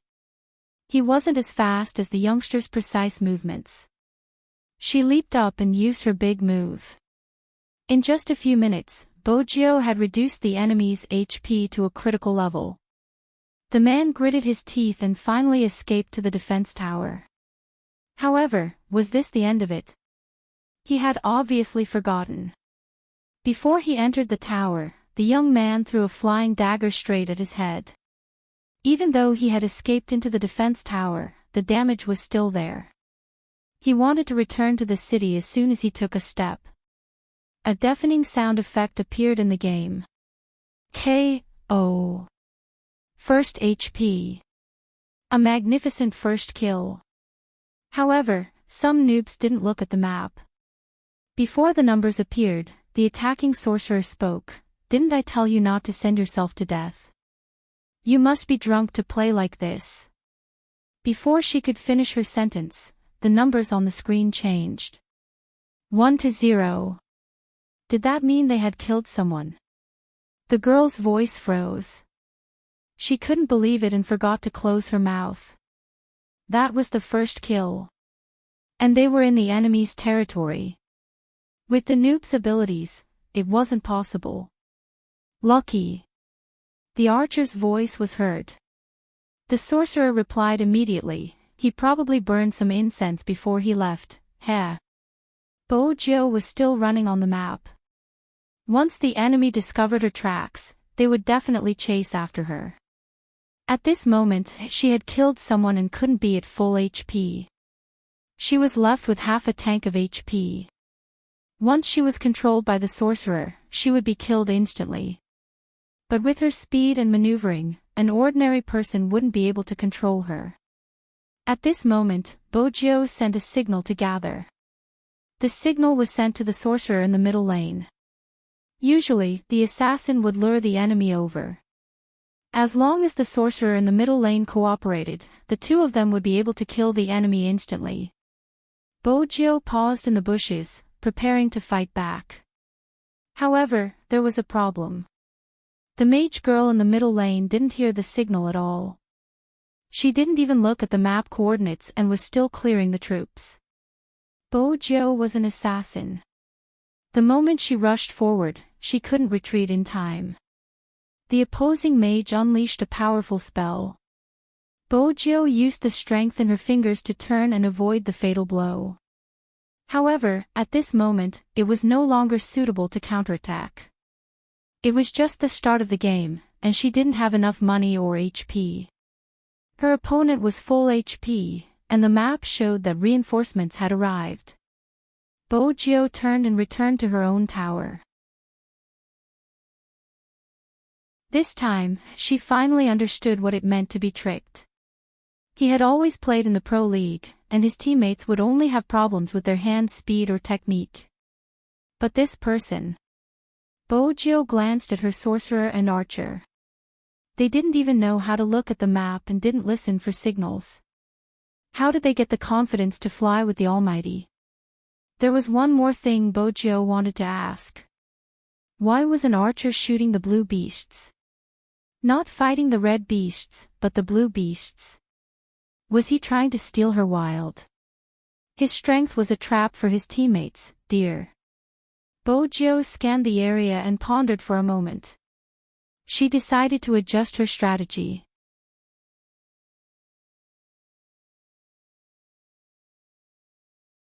Chapter 9:27. They had to develop and strengthen their finances before they could produce equipment. That was the decision Bojo made after understanding the situation. Which meant that she wasn't going to participate in the team battle in the near future. Everyone who played the assassin class knew how lethal an assassin could be, right? No, the long-range archers and some attacking sorcerers were the main attackers. Under normal circumstances, the assassin class not only had strict control requirements, but more importantly, they had to be able to analyze the situation. They had to know when to attack, when to retreat, and when to counterattack. The strengths of an assassin were speed and explosive power. However, if one thought that an assassin should be like a tank and only charge forward without caring about anything else, then that would be a big mistake. It was obvious that the archer and sorceress in the middle lane thought that way. When the enemy rushed over, they shouted, "Hurry, gather in the middle lane, prepare for the team battle." The defense towers on both the top and bottom lane were being attacked. At this moment, they weren't going to save the towers and were going for a team battle. Bojo obviously wouldn't head over immediately. She would clear the troops around the tower and hit money everywhere she went. Her hand speed was so fast that the gangster was stunned. That was what he was thinking. Why did the same account play the same game character? How did that character become so powerful in the hands of the other party? It was unbelievable. Just as Bojo was about to attack the defense tower after the enemy on the top lane escaped with low HP, something happened in the middle lane. The sorceress came out of the defense tower. She didn't even release a stun fireball, instead, she used her big move. She was confident that she would be able to destroy the enemy with a big move. But it was obvious that she didn't just release her skill, she didn't measure the distance. That big move had indeed hit something, but it hadn't hit the opponent. This was really awkward. Such a low-level mistake in the game. Seriously, she didn't know what to say. She could only say that she couldn't escape.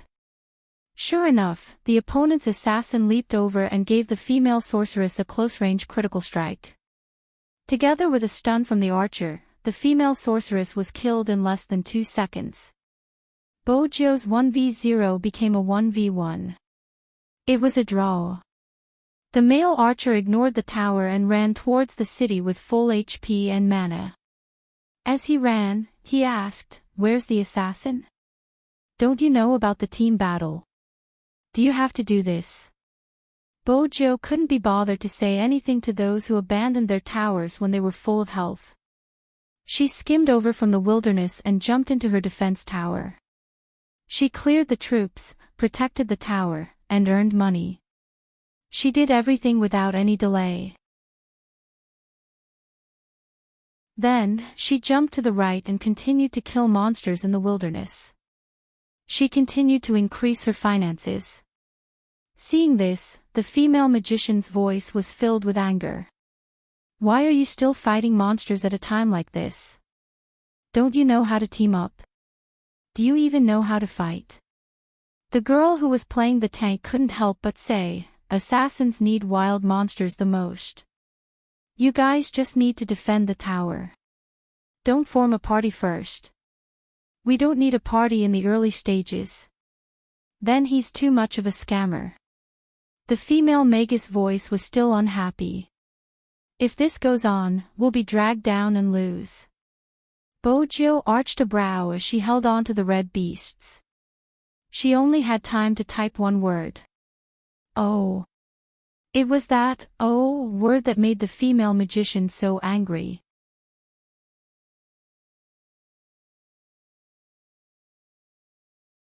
Chapter 928. Forget it. The male archer turned on the voice chat. "He can do whatever he wants, we'll team up and attack the middle lane." The female sorcerer replied confidently, "MMH." She maneuvered her character to move forward. There were two opponents as well. It was the same formation, a sorcerer and an archer. The female sorcerer saw the opportunity and immediately used a big move. This time, she managed to catch someone. But the opponent's sorcerer seemed to know how to play. He released a stun fireball and with the help of the archer, he knocked the female sorcerer out on the spot. The next moment, he used a big move. KO. The female sorcerer died again. This time, the male archer didn't run because he was hit by the arrow, slowing him down. He couldn't escape even if he wanted to. Seeing that he was about to be killed to critical health. Right at this moment, a sharp blade flashed past. A small knife symbol appeared above the archer's head. The next moment, Bojo appeared like a bolt of lightning, a perfect explosive attack. In an instant, the archer's HP dropped to a critical level. At this moment, the sorcerer used another stun ball. Bojo tilted her body, dodging it perfectly. She threw a flying knife at the sorcerer before sweeping her long sword. Both the archer and sorcerer were on the verge of death. At this moment, their lives were hanging by a thread. Bojo just needed one more move and she would be able to take both lives easily.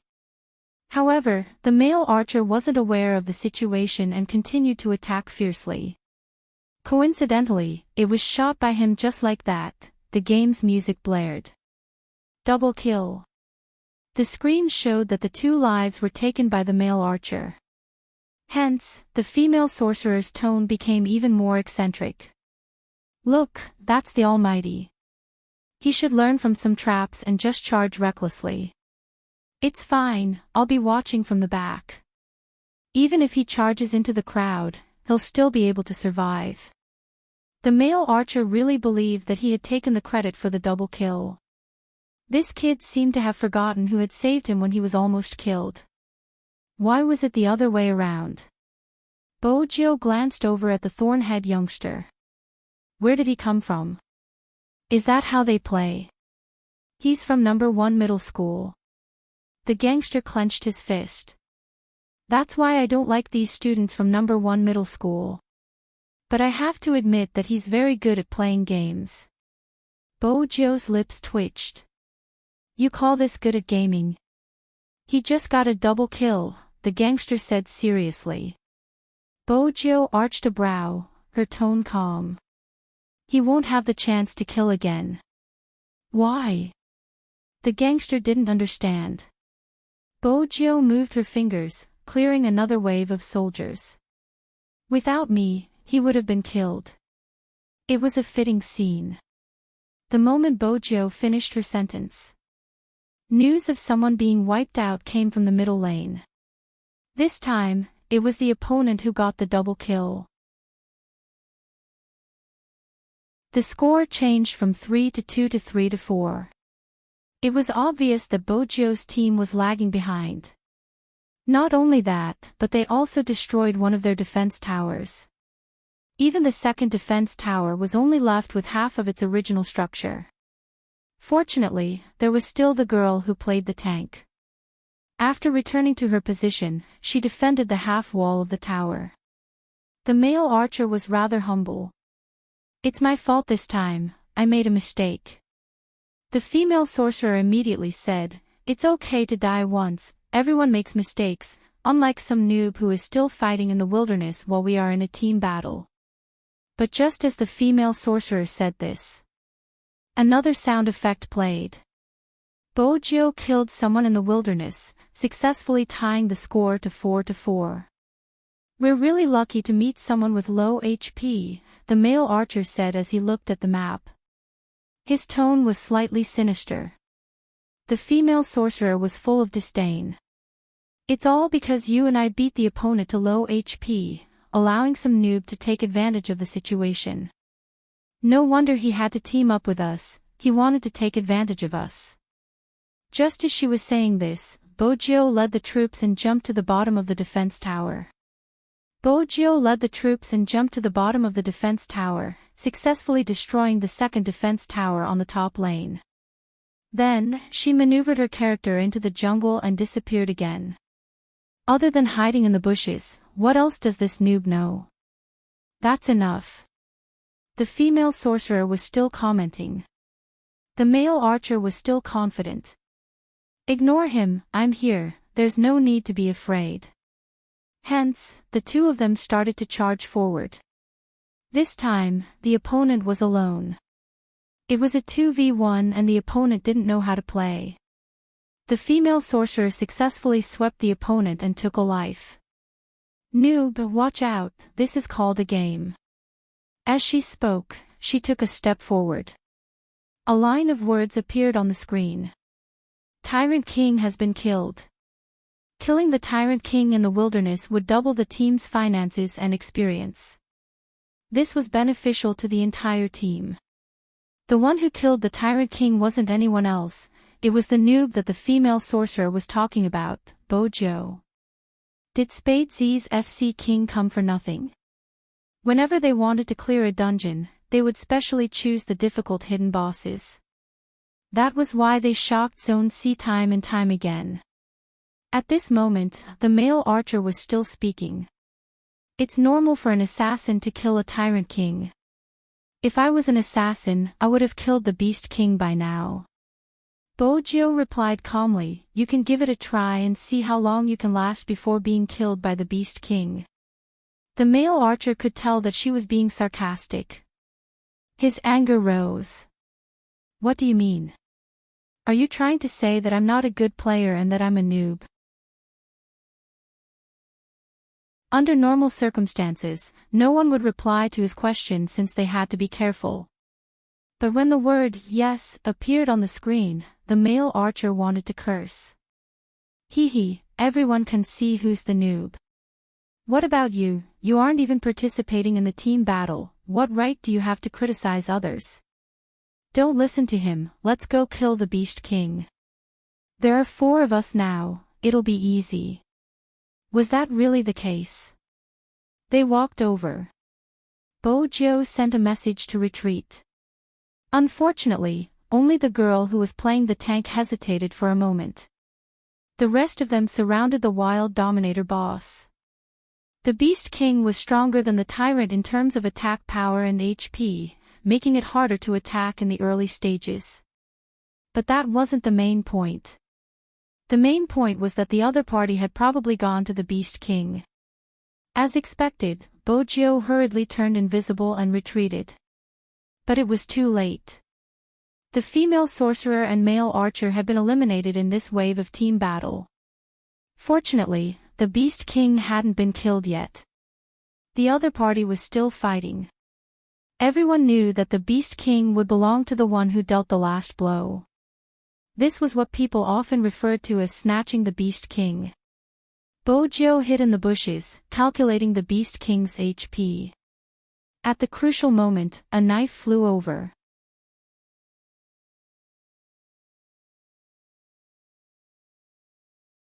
Chapter 929.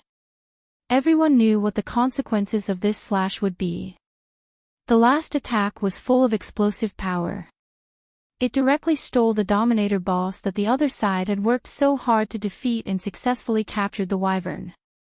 Damn, is the assassin on the other side using a cheat code? How can you snatch it like this? I've already been killed by him twice. I feel so wronged.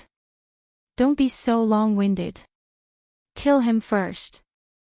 There were 5 Dominator bosses, but none of them had full HP. But there were tanks, long-range shooters, and team control sorcerers, all of them surging towards her. Bojo glanced at the map on her phone but didn't turn back. The reason was simple.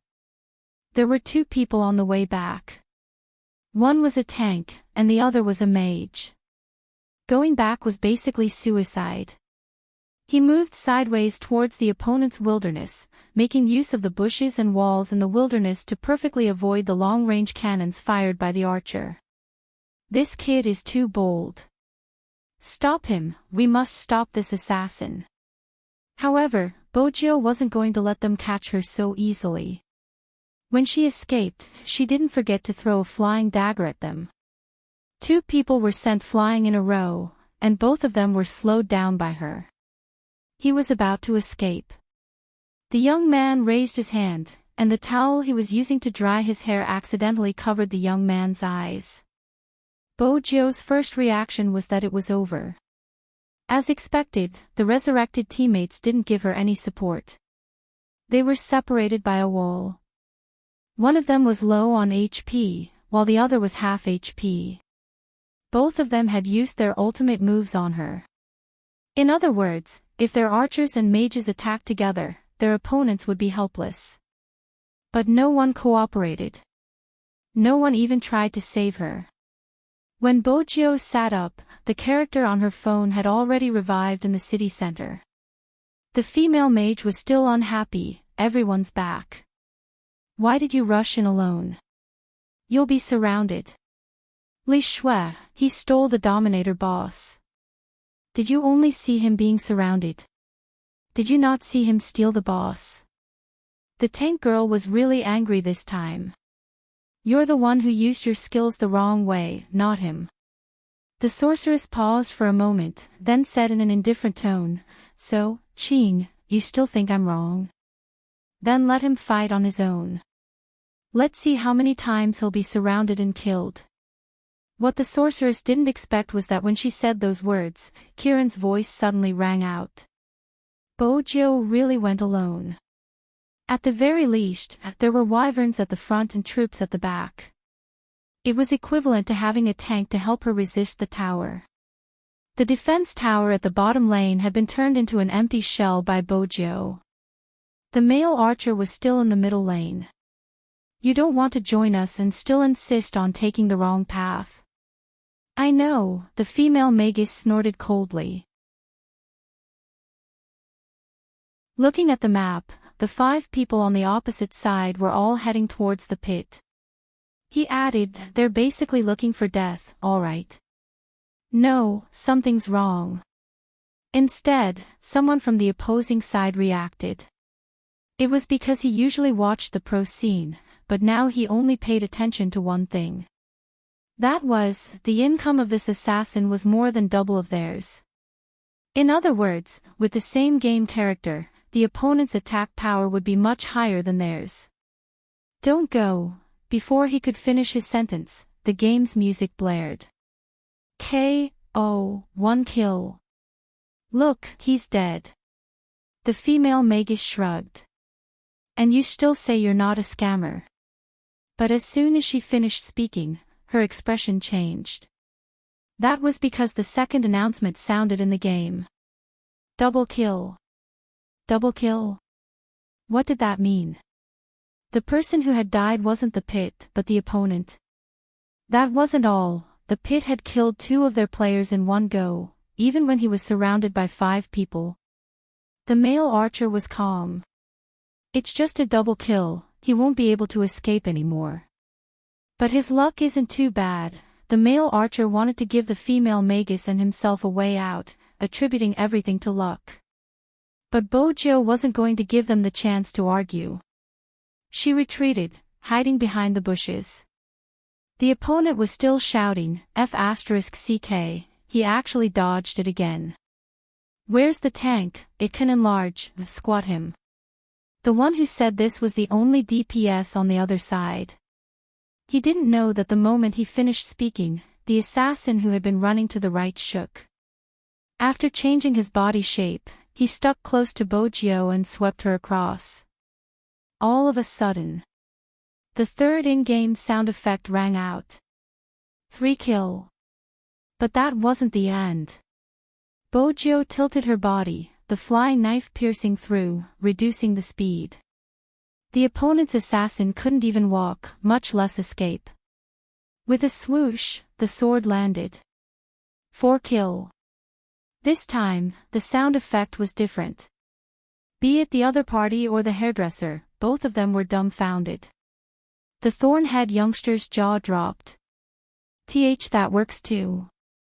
MMH, Bojo replied, her fingers twirling. The Thornhead youngster reminded her, aren't you leaving? He's in critical condition. The opponent was a tank, he couldn't move. I won't leave with a dragon. Bojo's phone switched back and forth, she seemed to be changing equipment. The image that flashed by made the Thornhead youngster dizzy. The Thornhead youngster rubbed his temples. Why are you still fighting when he's in critical condition? He's a tank. He doesn't have any big moves left, Bojo replied faintly. The Thornhead youngster was confused. Seriously? How could she remember that? How could she let him have a good time? Sometimes, you won't die if you don't escape, Bojo said, charging forward with her sword. She swept across, catching the opponent off guard. The tank didn't have time to react and was already in critical condition. At first, he thought it was over. After all, the city center was behind him. As long as he returned to the city, he would be back to full HP. Unexpectedly, at the moment when he walked back to the city, a flying knife directly stabbed at him. K.O. 5 consecutive kills. The Thornhead youngster took a deep breath when he saw this. The female sorcerer and male archer froze on the spot. After all, everyone could hear the sound effect in the game. It was a 1v5 and he was surrounded on the high ground, but he still managed to kill 5 consecutive kills. This time, they couldn't say anything about the opponent relying on luck. The atmosphere was awkward. Everything in front of them, including the tall figure standing in the middle of the screen and the shattered city, was a harsh slap to their faces. They won the match. They didn't just win. Everyone felt as though they had been put on a show by the assassin in black. Especially the last 5 consecutive kills on the high ground. The opponent couldn't help but ask Bojo to be his disciple. Bojo didn't agree, returning the phone to its original owner. She looked at herself in the mirror, deep in thought.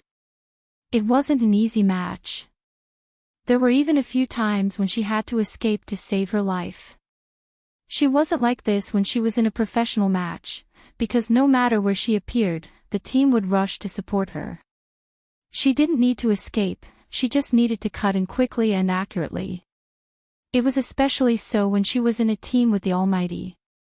Bojo thought about it. She roughly understood what Fongi meant when he said, "You still need to train more." When playing hero, one person could indeed carry the entire field, but really sports wasn't a single-player game. It was to be like the Almighty, who could carry the entire field when he was alone and could coordinate well in a team battle. It seemed like before the National League. It was time to change what she lacked the most. On the other side, the silver-haired youngster stood up with a smile. On the other side, the thorn-head youngster pondered for a moment before opening the WeChat discussion group. With a flushed face, he said, "I'm sorry, I wasn't the one who played the previous round. I'm not good as an assassin, but I can play as a tank.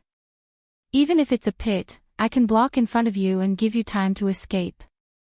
What I mean is, are you still willing to play with me?"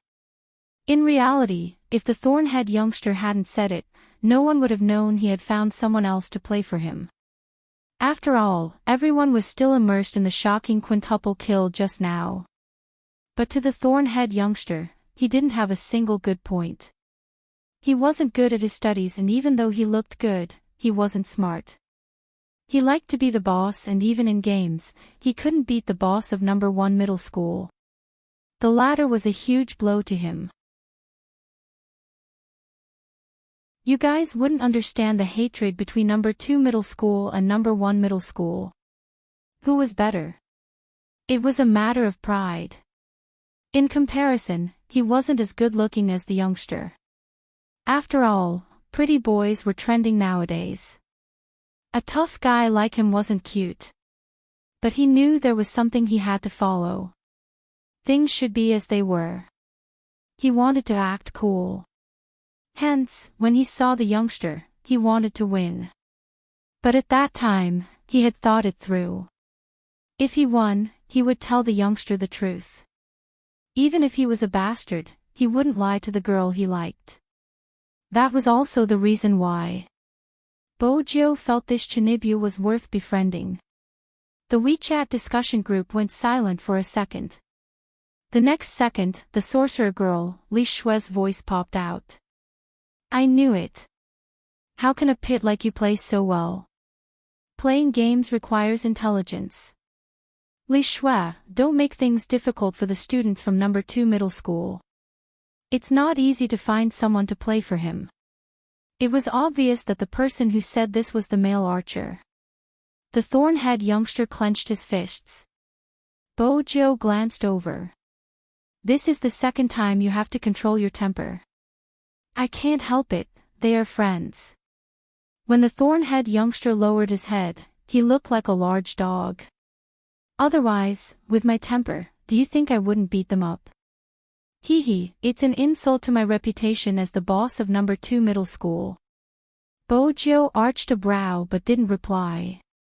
Just then, a voice came from the other side. "Where are you now?"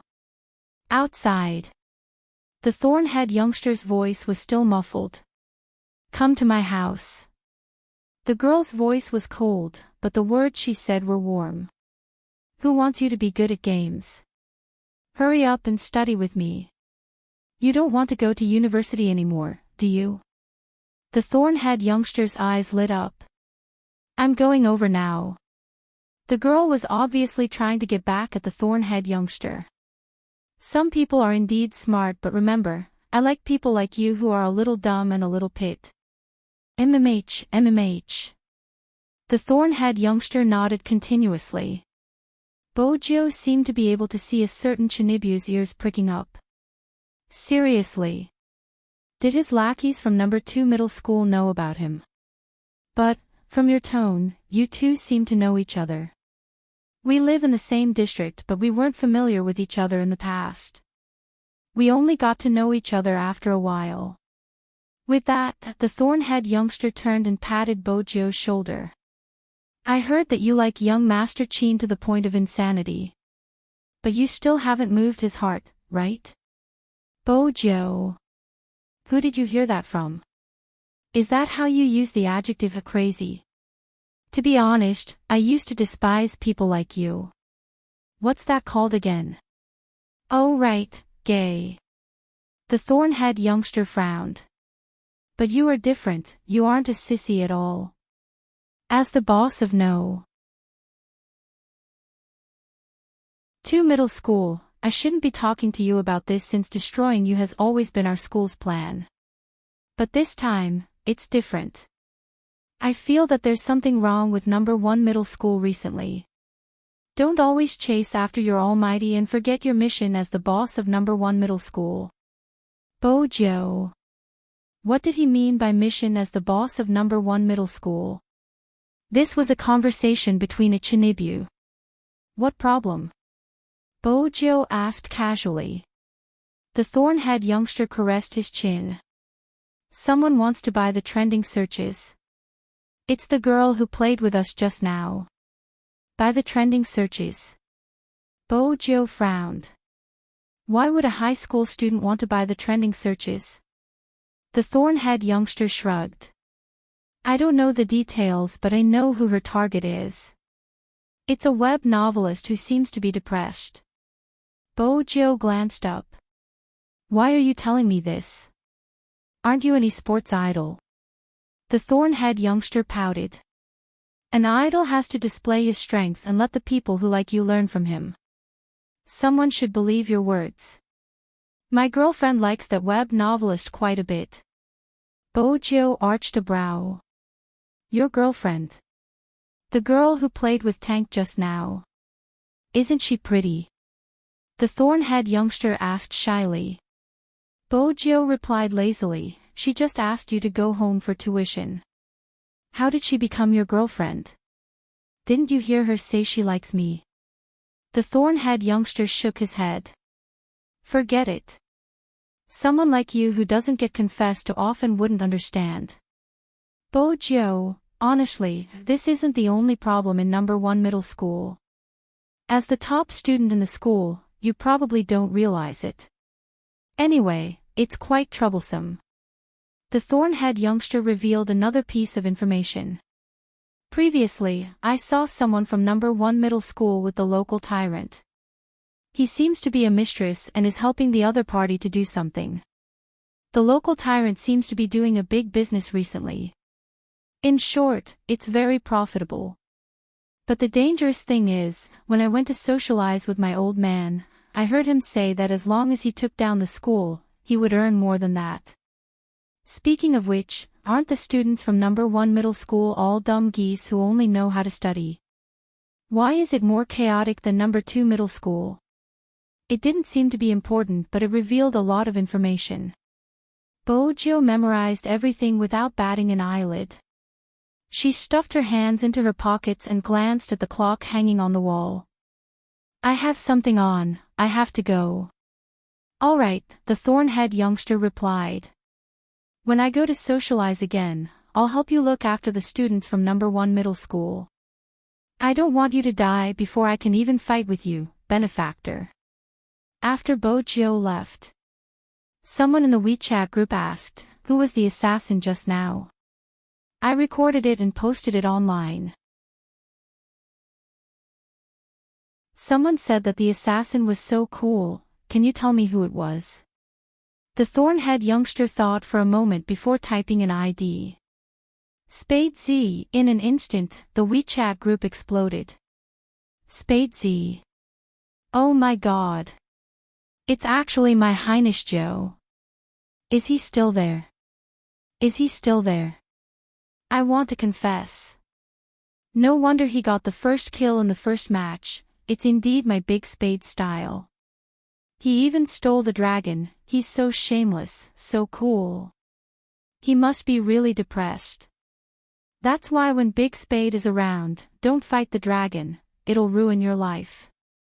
Li Shui just said that Big Spade is a scammer. Li Shui, who was called out, paused for a moment, then said, it's just a game. Of course, professional players play better than us normal players. To be honest, I don't know all of these esports players, but I don't really like them. It's not that I'm being biased, but I just feel that these people are leading the students astray. Instead of studying, they're always playing games. It's not good to be addicted to games. The thorn-head youngster didn't get angry at all. After hearing her words, he turned on the voice chat. Student Li Shui, think about it before you speak. Who is the number 1 in number 1 middle school? It's the person who doesn't study properly. Spade Z is an esports player, but in your words, he's addicted to games. How dare you say he's not biased? If you think games aren't good, you don't have to play because it only shows the bad side. On the other hand, there are people who work hard and never give up. Even if they score 0, they can still shine in the esports arena. If you don't understand this logic, shut up. Ching, this is the person you said you like. That's enough, how can you be so rude? Li Shui sneered. Ching also turned on the voice chat, her tone unhurried. If speaking the truth is rude, then we can't do anything about it. Li Shui paused, she didn't expect the other party to put her in such a difficult position. She threw down a sentence.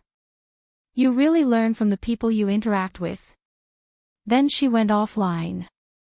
She had more important things to do, there was no need to argue with them. Just like that, the entire incident seemed to have calmed down, but in fact, the darkness was just starting to descend. It was written in a book that the human heart was scarier than ghosts. And no one could predict the human heart. Time trickled by. At the largest garden-style hotel in Jiang City, there was a gathering for businesswomen. For such an annual gathering, the guests were all successful and reputable women in Rivertown. They weren't just rich, they had to be classy. Hence, as long as one was from Rivertown, he or she would want to attend such a gathering. The place was filled with fresh flowers, all wooden decorations. There was a piano in the middle, a champagne tower placed high, and on the wooden table covered with a white tablecloth, besides candles, there were all sorts of fruits. Not far away, there was a chef making pastries and some barbecued meat. This meant that people could order whatever they wanted to eat on the spot. In the past, He Honghua didn't have the right to attend this gathering. It wasn't because she wasn't rich enough, but because the other party invited Su Mei. This time, He Honghua attended because she was clear that she had to do something at the right time. Her Jiu was already a professional sports player. She was bound to become more and more popular in the future, to the point that almost all the students were talking about her. Because of this, she couldn't step back. She didn't want people to say, "Look, that's her." Her mother came from the countryside, and she's a shrew who can't even write. When people talked about Jiu, they would say, "Look at that person." Humans were just that weird. In the past, He Honghua never cared about what others said about her. But once her child was involved, everything changed. It didn't matter what her family background was. But she didn't want such things to become a burden to her Jiu. He Honghua had always been a carefree person. This time, she put on makeup for the first time. She even went to find a stylist just to look presentable. She had dressed up in the past, but no matter how she dressed up, she couldn't shake off the title of shrew in such a place. He Honghua was still hesitating, wondering if she should go in. A tall and slender figure walked over from her left, reaching out to place a hand on her shoulder. The youngster had a clean and faint smile. "Mom, why aren't you going in? Why are you standing here?" Bo Jiu was dressed in a well-ironed white suit with a bow on her collar. Her lips were lifted, her bright eyes and white teeth making her look like a prince. There weren't many people who could resist a suit of this color, but Bo Jiu seemed to be born with a demonic aura. Even though it was white, she could still exude a devilish aura. It was very attractive. Even He Honghua felt that her Jiu was so handsome that it made her blush. Her round face broke into a smile, filled with delight. Bo Jiu arched a brow, bending her arm into an arc. "Let's go, Madam He, enter." He Honghua had never been invited like this before. She paused for a moment, then clumsily moved her arm forward. "Madam He, be more confident. Trust me, your Jiu is so handsome, it will definitely give you extra points." Bo Jiu's face didn't blush when she said this, her heart wasn't racing. Instead, there was a smile on her beautiful face. She was really narcissistic. But because of this sentence, He Honghua's heart wasn't as chaotic and uneasy as when she had first arrived. Yes, be more confident. She was here to eat. Bo Jiu glanced over as she walked, observing He Honghua's side profile. When she saw the smile, her lips lifted. He Honghua still had to ask, "What did you do today?" "I didn't see you at the club, your teammates said you weren't training today." Bojiu wasn't going to tell He Honghua about defusing the bomb. She reached out and tugged her suit, smiling devilishly. "I went to buy this and even got a haircut. I'm going to accompany Madame He to the banquet, how can I not bring my own equipment to carry the crowd?" He Honghua laughed. "You child," the moment they entered, they caught everyone's attention.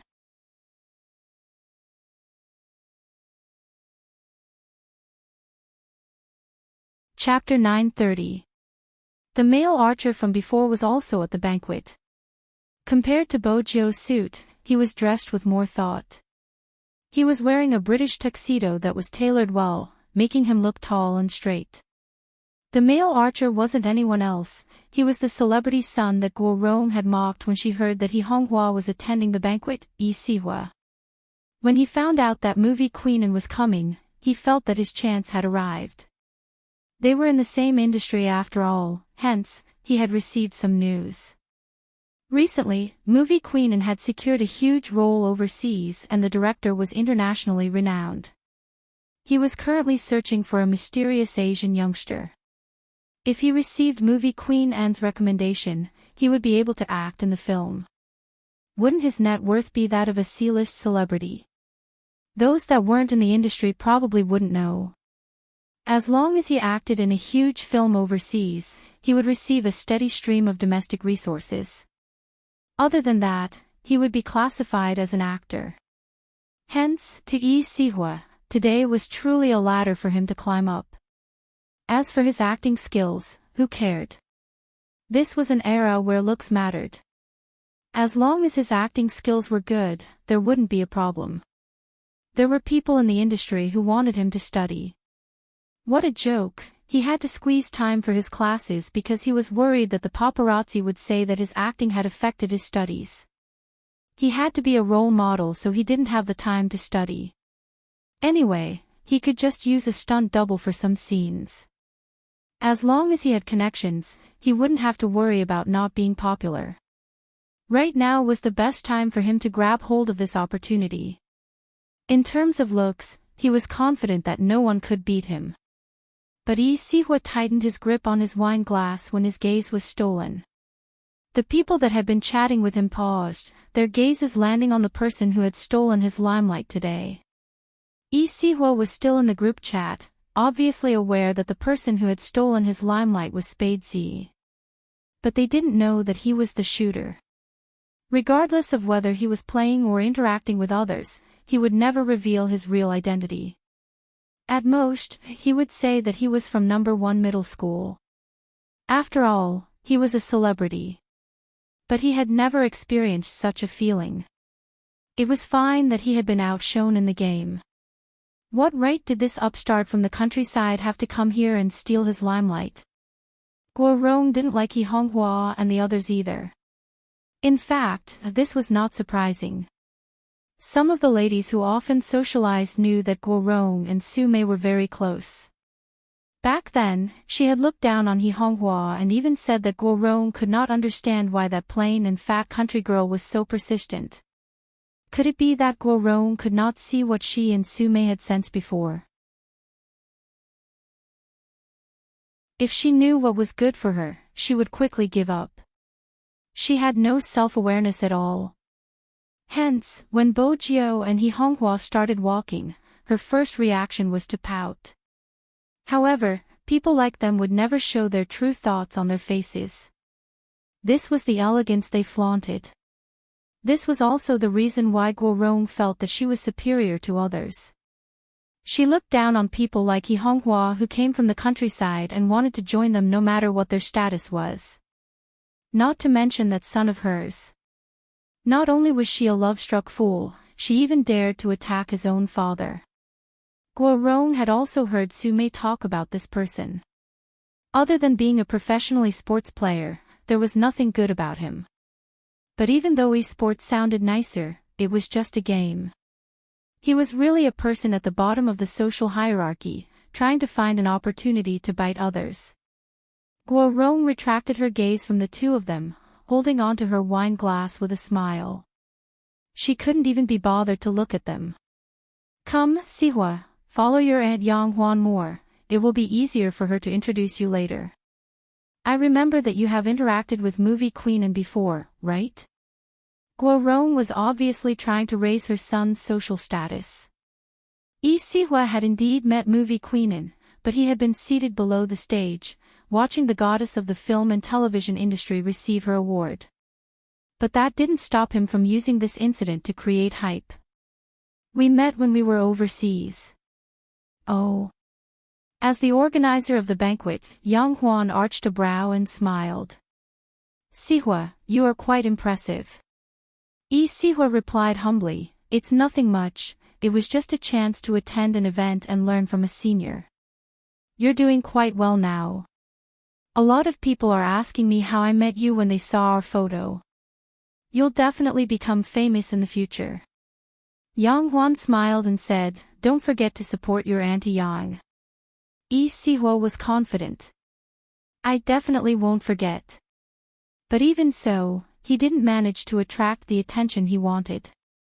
Because the ladies beside him weren't talking about him, but the nouveau riche who wasn't even fit to carry his shoes. That's him, right? Spadesy. I don't know why my daughter likes him so much. My daughter isn't interested in anything other than solving questions. This time, she actually said she wanted to surpass the school hunk in her school to be a qualified fan. What do you think she's talking about?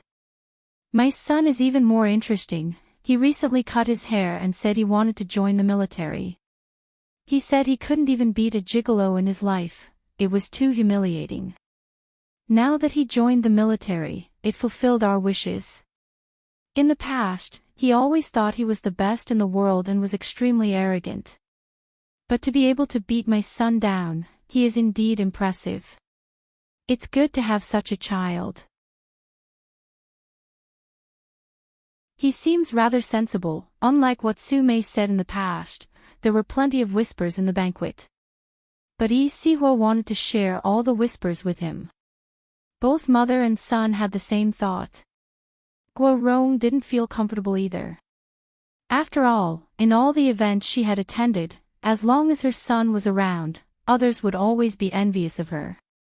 Today's banquet wasn't going according to her expectations. Guo Rong narrowed her eyes. As the invited party, she had to greet the host. It was basic etiquette.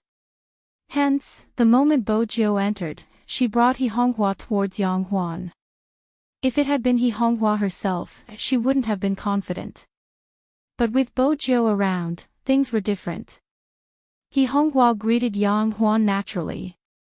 To Yang Huan, maintaining harmony in social settings was basic etiquette. Even if He Honghua wasn't invited, it didn't make a difference to her. She knew how to make polite small talk. In the past, Guo Rong could have done the same. But now, she couldn't do it. She wasn't someone who deserved to attend such banquets, how could she bring up the tempo? Boss it's been a while. Guo Rong smiled and said, your son is becoming more and more outstanding. I think our situation is quite similar. We only have one son in our family. However, Sihua has always been sensible and humble. He has never caused any trouble outside. Even though he is famous now, he has not become arrogant. As for your son. She paused, frowning before continuing, the negative news hasn't stopped. Actually, as parents, we have to consider everything for our child. It's good to be famous, but if he isn't, he would be rash and easily get into trouble. It's better for our family to keep an eye on him. It's more important for him to cultivate both internally and externally. I remember your son wasn't used to such occasions, how is he now? He should have learned how to drink red wine, right? Of course, she still remembered Guo Rong. But she didn't have a deep impression of her son. The reason Guo Rong mentioned how to drink red wine was to mock the first time she had attended a gathering with Su Mei. When others had clinked glasses with her, she had gulped down large mouthfuls. She hadn't been aware of this aspect. At that time, the original body had treated Sume as a good person. She hadn't known that Sume had brought her out just to embarrass her in public. And Guo Rong had been one of the participants. He Honghua understood what Guo Rong was implying. Her gaze dimmed. She told herself not to be rash. If she was rash, she would fall into the other party's trap. It was better to tolerate it. If she lost her temper, it wouldn't be worth it for her Jiu to be criticized for her lack of upbringing. According to Bo Jiu's personality, such words would go in one ear and out the other. She would just ignore it. But today, He Honghua was here. In this world, there would always be such a person. You couldn't allow her to suffer. To Bo Jiu, He Honghua was such an existence.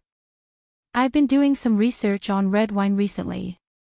Bo Jiu stuffed a hand into her pants, a devilish smile on her face. Thank you for your concern, Boss Gua.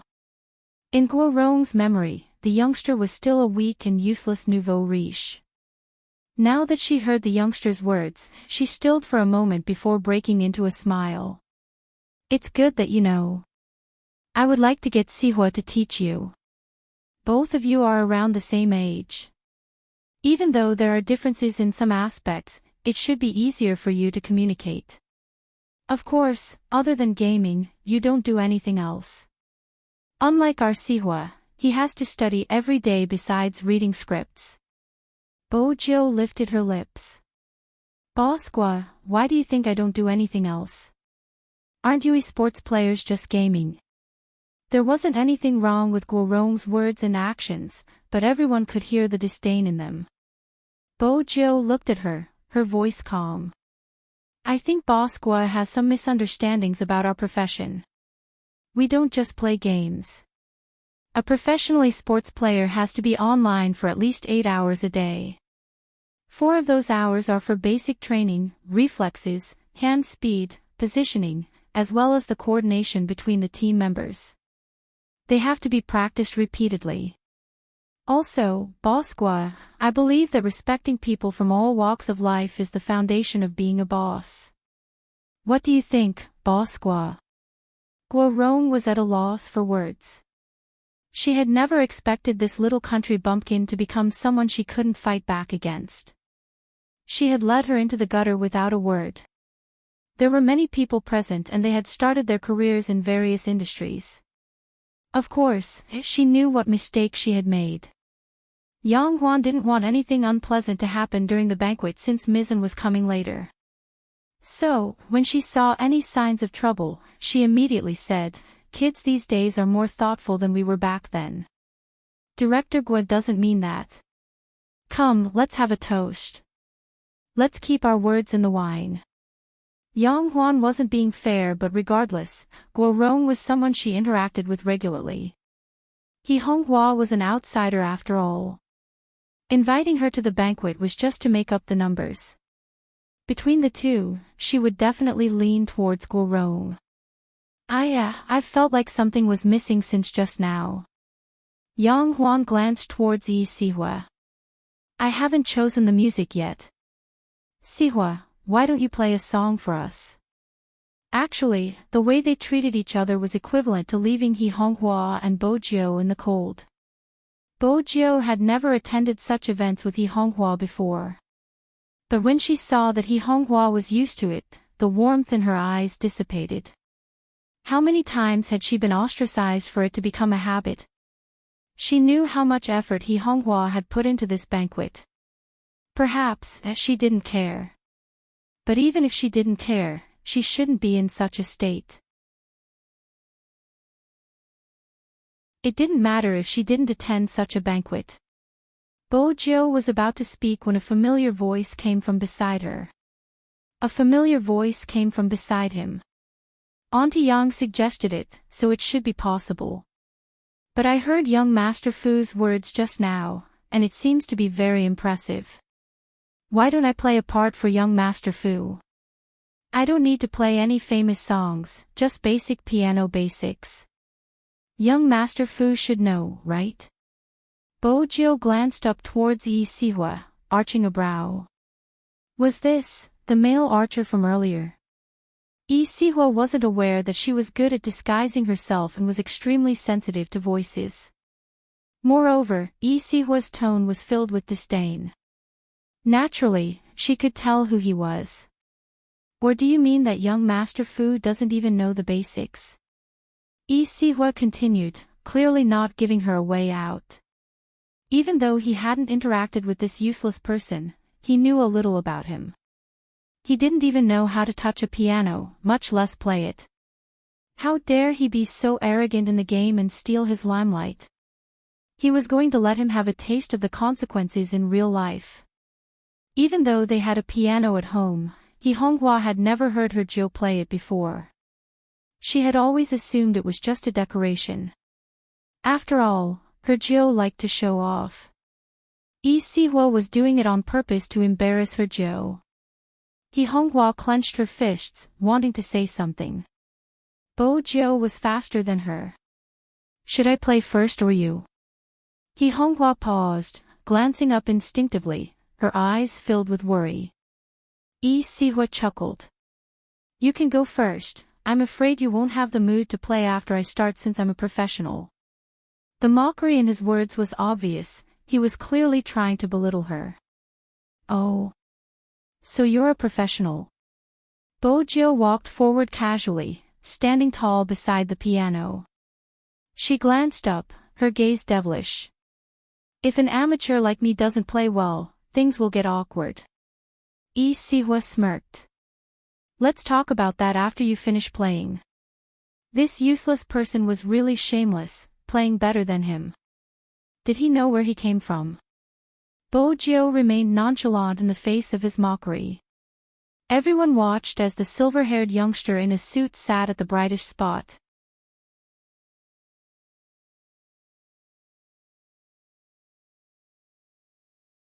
Chapter 931. There was a sudden gasp from the crowd. Both Bojo and the mocking Yi Sihua turned towards the source of the sound. A woman walked in from the door. She seemed to be the beloved child of God. Whether it was her face or temperament, she was perfect. Few people could wear this kind of oriental red color with a noble effect, but when it was on her, it was as if nothing was a problem. That kind of fiery red color set off her snow-white skin, only making people feel that there was a kind of indescribable lazy beauty. That was not all, because there was another person standing beside her. He was dressed in a black suit, but it gave him the aura of a young master of a warlord. His arms were half bent, and his slender legs were walking forward. His tall nose bridge and thin lips were just perfect, sexy and noble at the same time. Who else could it be other than the ravishing young Master Qin of Jiang City?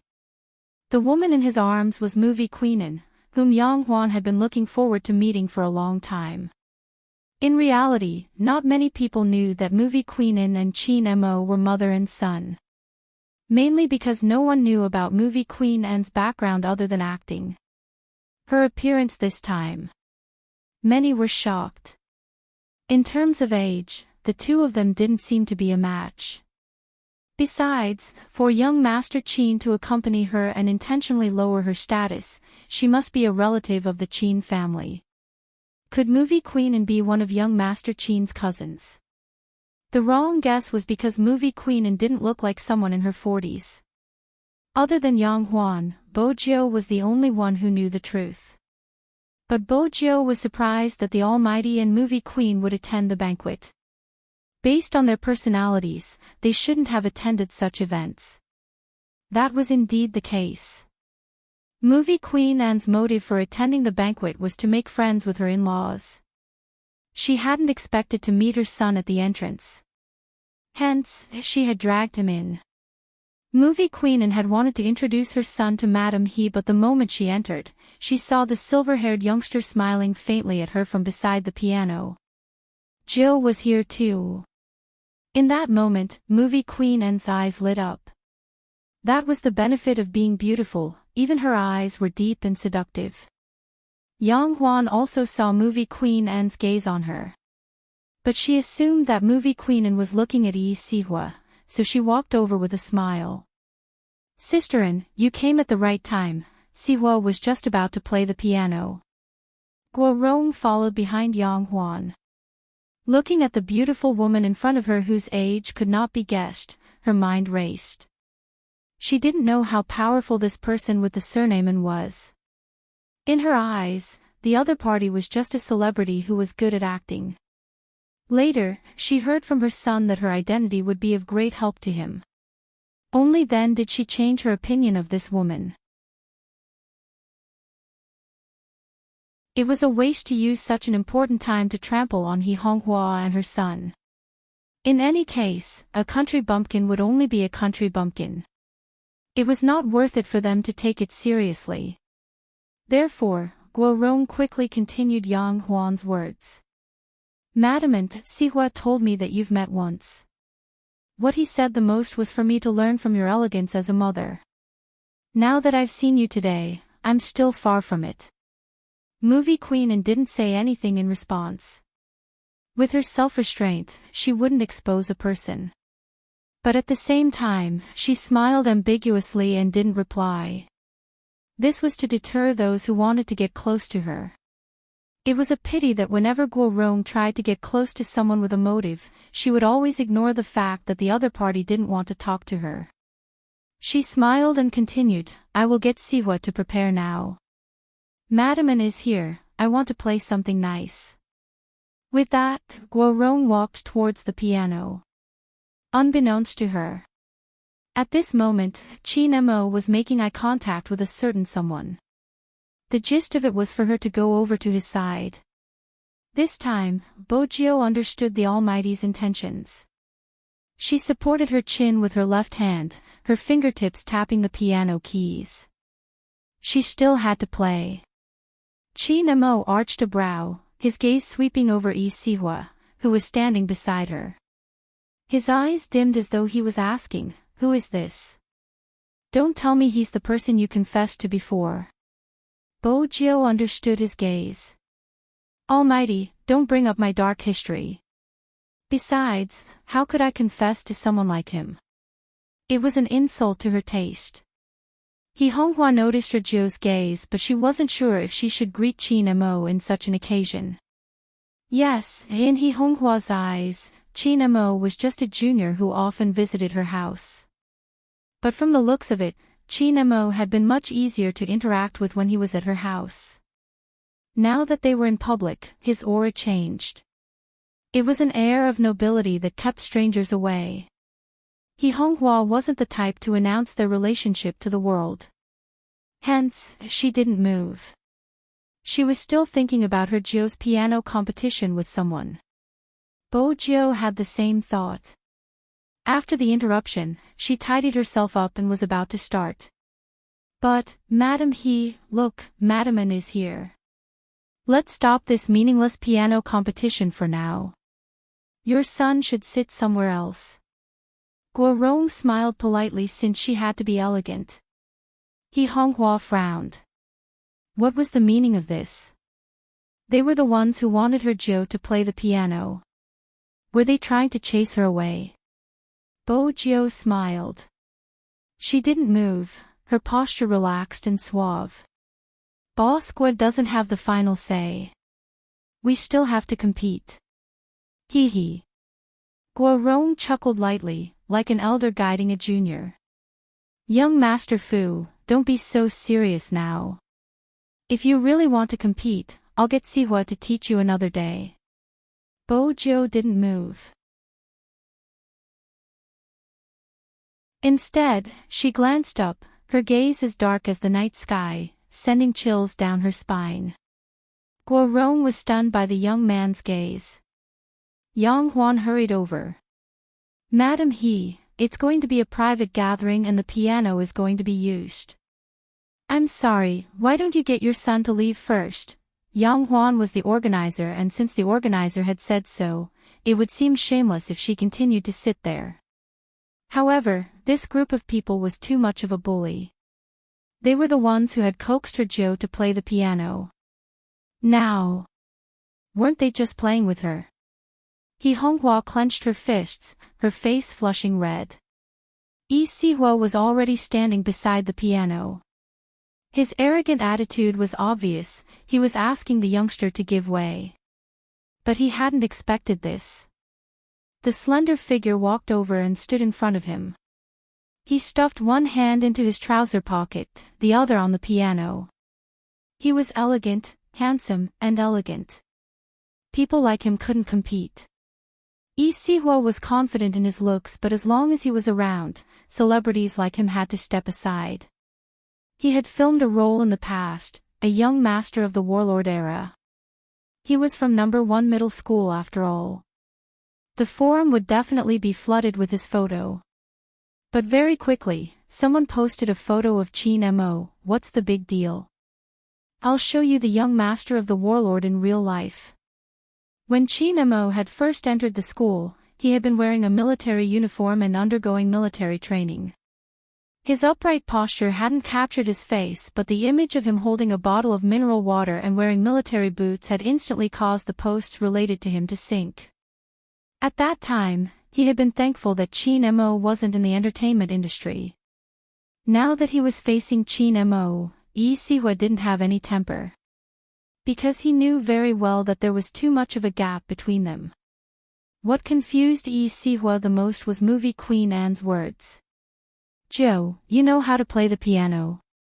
Sihua wasn't the only one whose expression changed. Even Guo Rong turned towards movie queen Anne. Joe. Movie queen Anne actually called this country bumpkin Joe. Did they know each other? How was that possible?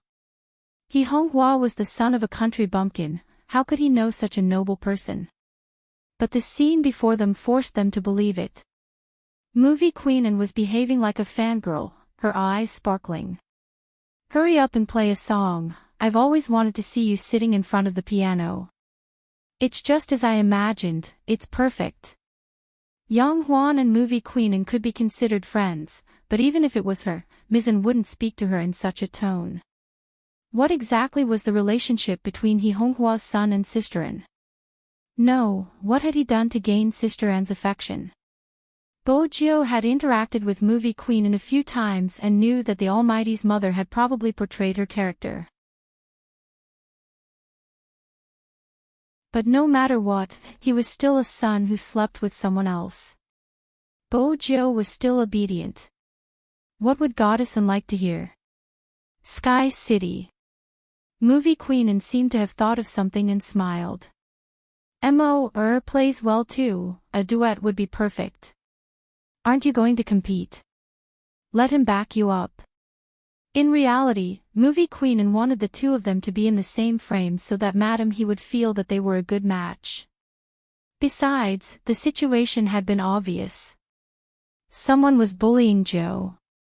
What kind of joke was that? She couldn't even bear to make things difficult for the child, how could she allow him to be bullied? During this time, Guo Rong and Sihua's expressions had changed several times. The moment movie queen Anne finished her sentence, the mother and son froze. Yang Huan wanted to say something.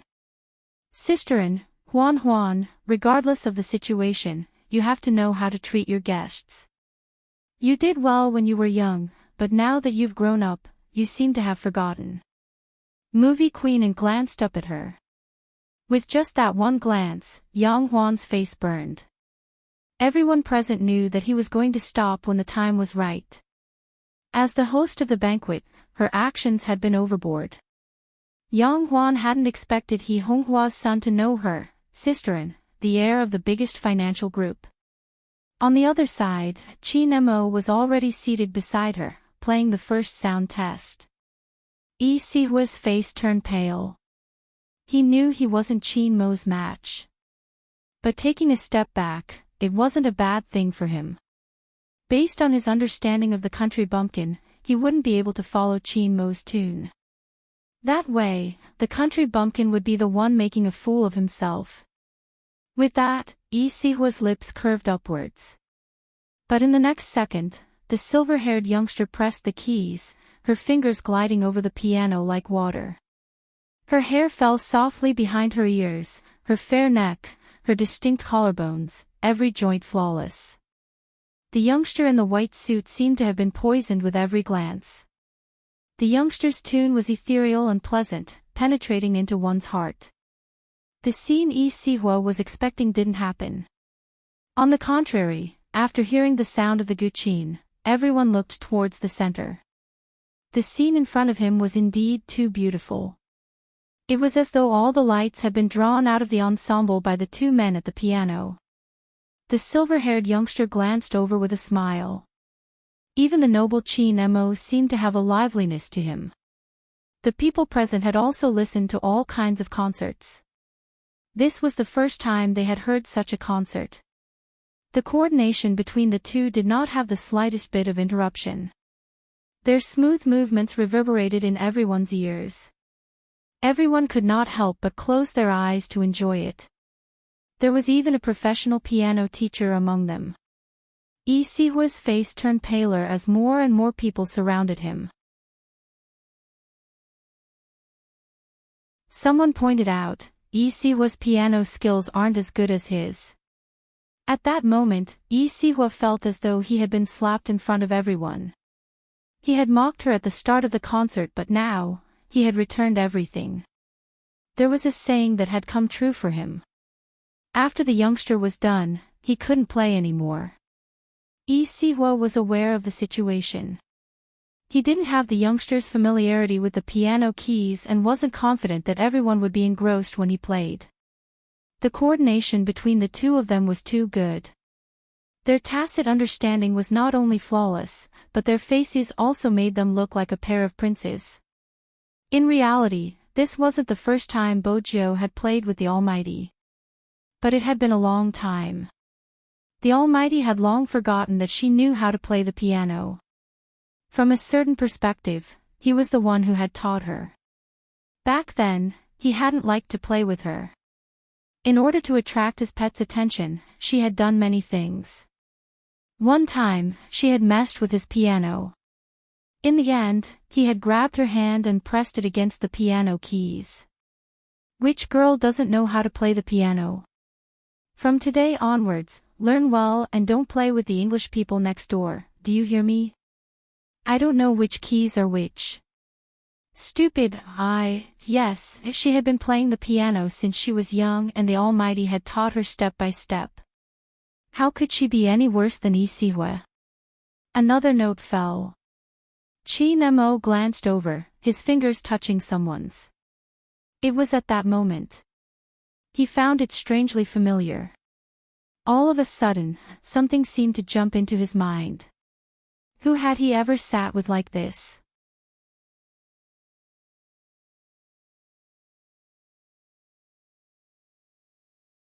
Chapter 932. The blurry memory seemed to be separated by mist. He looked to be less than 5 years old. He was sitting beside the piano with a person in his arms. The person seemed to be a little younger than him. Her head was moving around and was very disobedient. He was holding the person's fingers and trying to memorize the notes on the piano. Momo, playing the piano is boring. Let's go look for William, his dog is fun to chase. We'll go after we finish.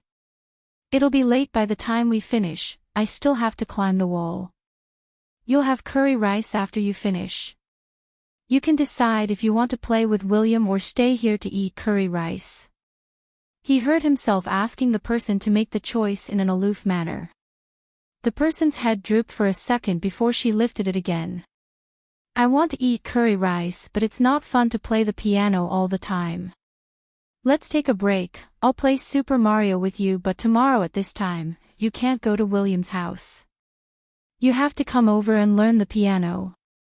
Which girl doesn't know how to play the piano? From today onwards, learn well and don't play with the Englishman next door, do you hear me? The last part was his voice. As it was too sudden, a sharp pain shot through his head, causing him to freeze. Even though there weren't any other reactions, his pale and handsome side profile made Bojo realize his discomfort. Bojo glanced over and asked in a low voice, "Brother Mo?" The pain only lasted for a moment. Chin Mo pressed his long fingers between his brows. "Nothing." As soon as he finished speaking, he stood up and straightened his back. For some reason, he felt like rubbing the young man's furry head. Chin Mo did the same. "You played well." The sudden approach made Bojo pause. The warmth on her head was obvious, just like how he had done it when they were young. His breath drifted over and she could feel the warmth. Bojo lifted her head, her eyes meeting the Almighty's deep gaze. She smiled and pressed her fist against his shoulder. "Same to you." The scene was pleasing to the eyes. The atmosphere between the two of them was also unusual. It seemed like a scene from a manga. Almost everyone on the scene was applauding for their ensemble just now. One of the Englishmen held a wine glass in his hand. When he looked at Bojo, his gaze was indescribable. He even turned to his assistant excitedly and asked, "Go and find out who this Asian boy is." It was a perfect match. Heavens! I feel like I've met the muse from the script. "Yes, sir. I'll inquire at once." In fact, they decided to attend this gathering at the last minute because of an invitation from an investor. He didn't expect to receive such an unexpected reward. The assistant knew very well that the director had visited more than a dozen acting schools in China to find a role that matched the script. But he was satisfied with none of them. However, there was a Japanese actor that the director had listed as a candidate. That actor was originally a best actor, but the assistant knew that the director was not very satisfied. Until this youngster appeared, the assistant had never seen the director so excited before. It must be because he was too much in line with the character in his mind. He saw it when and came in just now. The middle-aged Englishman wanted to wait until the banquet was over before letting and be the middleman. The two of them didn't look for anyone, especially the middle-aged Englishman. This time, they had come silently to search for a role. They didn't want anyone to recognize them. With the director's international reputation, the moment the media caught sight of him, it wouldn't matter which country it was from, it would be publicized. This wouldn't be beneficial for them to find the person they needed. The Englishman thought to himself as he glanced at the young man with the devilish smile. He was really too perfect. When the time came, he would dye his hair black and wear the robes of the Republic of China. The mysterious Asian young man sitting in front of the piano would give off a sense of the overlapping of eras. This was the person he had been looking for. He didn't just have an angelic face, he also had a devilish aura. It was a pity that such a person wasn't acting. The Englishman was still excited about his discovery. He didn't know that there were people who had seen his photo and had tried to strike up a conversation with him on several occasions, but none of them had succeeded. It wasn't anyone else, it was Yi Sihua. If he had gone up after the two of them had finished their performance, he would have been asking for humiliation. Hence, before the piano stopped playing, Yi Sihua's men had already left the area. It was because he had retreated from the crowd that he saw the director he wanted to meet. It felt as though he had gone straight from hell to heaven. So what if movie Queen Anne's path was cut off? Now that the director was there, as long as he followed him closely and recommended himself, he would definitely have a chance. Yi Sihua was a man of action. With this thought in mind, he headed in the direction the Englishman had left.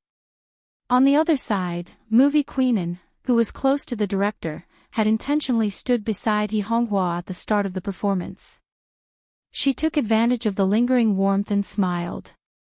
"My son used to have high standards, but ever since he met Joe, he changed. Madam, he has taught him well, raising a child like Joe who isn't afraid of my son at all." In the past, there were many people who wanted to be friends with Chin Mo, but they all had ulterior motives. Joe is different.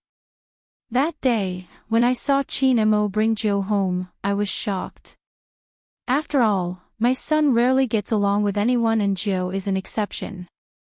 But since Joe is so handsome and likable, my son must have been wondering how could there be someone better looking than him.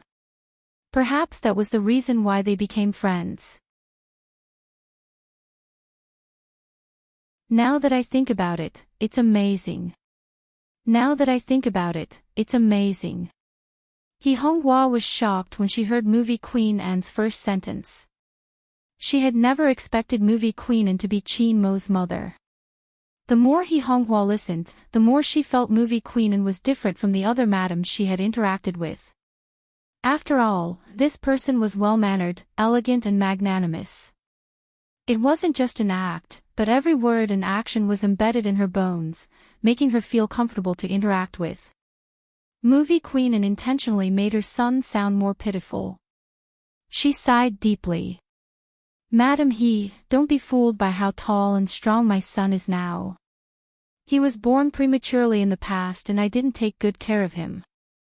With that, the two mothers found a common point of communication. Hee Honghwa immediately said, my Joe was born prematurely too, he was so wrinkled that I was worried I wouldn't be able to take care of him.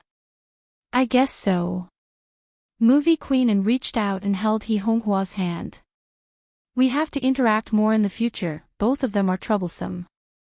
Hee Honghwa was delighted. That's right. Oh right, Sister He, I've heard about what happened to you. If you need any help, feel free to let me know. Movie Queen Anne was a capable person. She raised Madam He to Sister He without changing her expression.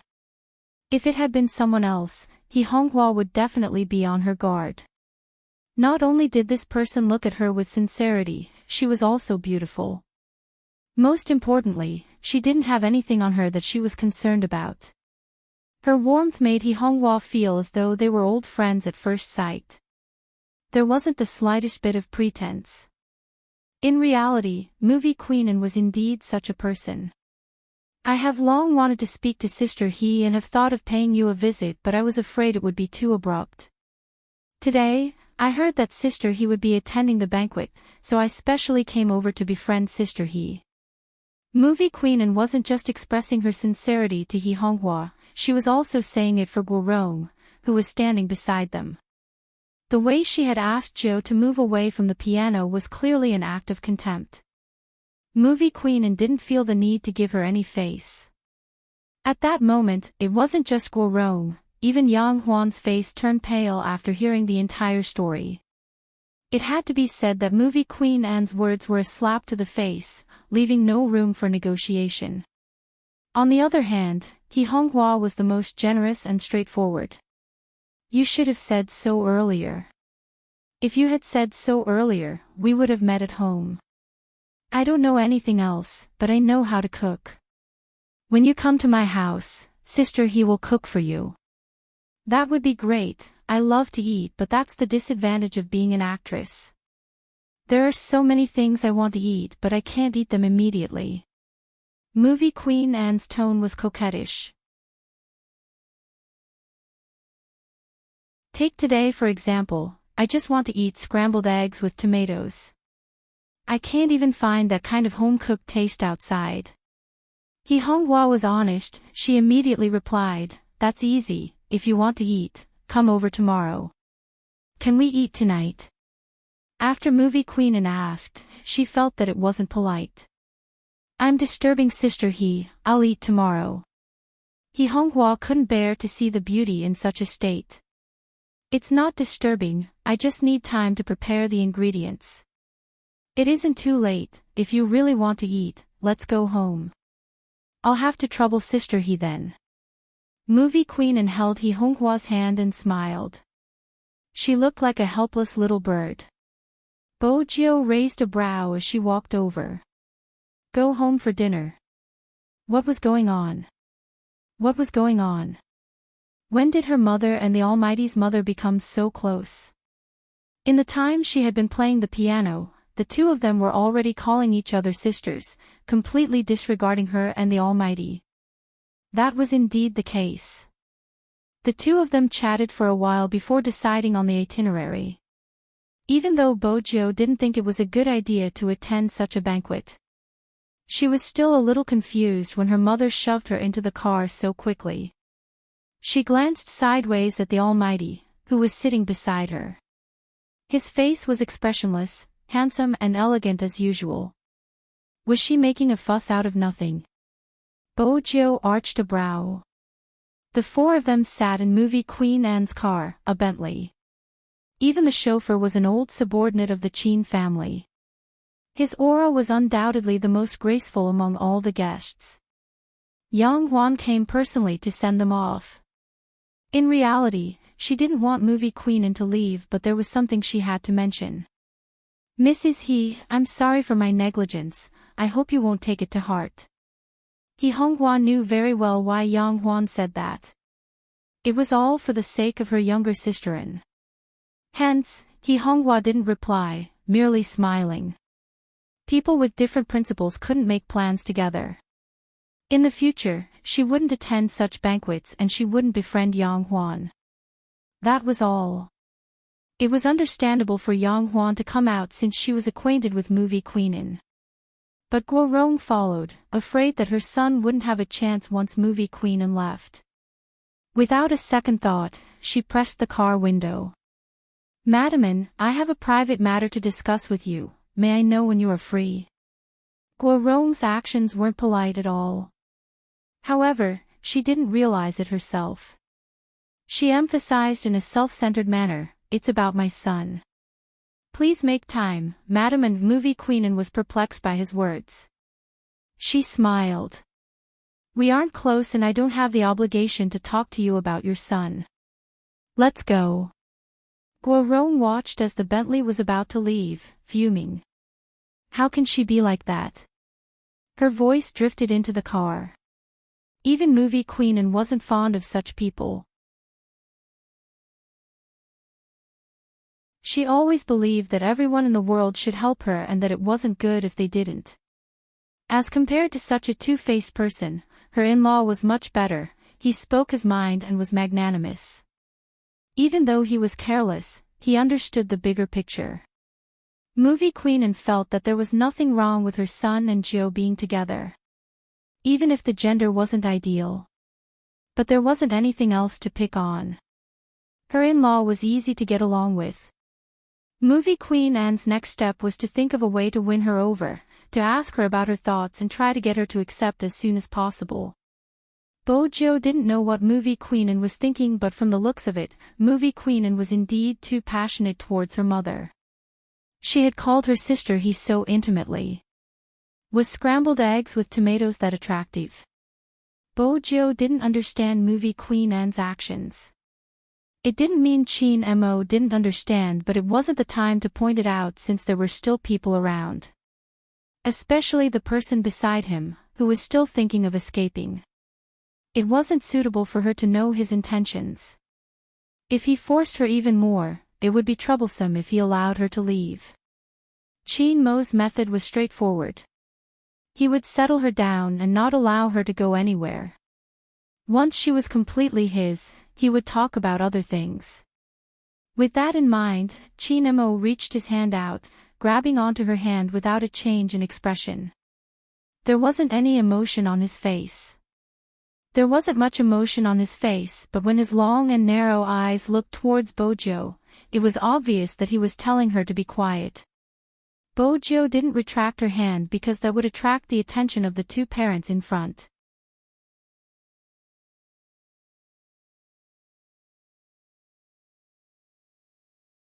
Chapter 933. He Honghua's attention was completely captured by movie Queen Anne's words. Indeed, she hadn't noticed the commotion in the back seat. Bojo had assumed that the Almighty would let go after holding her hand. She hadn't expected him to hold her hand for the entire journey. Bojo noticed a white cloth wrapped around his slightly cold fingertip. She remembered how the Almighty had helped her even though he was injured. Her fingers touched his. Chin Mo was aware of his mother's capabilities and knew that the two in front wouldn't have the time to deal with them. He tilted his handsome face, his voice low. Don't forget what you promised me. Bojo arched a brow. What did she promise? My hand can't touch water. Chi Nemo raised his left hand casually, clearly reminding her. Bojo wanted to say something. He Honghua turned. What do you want to eat? I'll get Xiaodong to prepare the dishes. As long as it's Auntie's cooking, I'm fine with anything.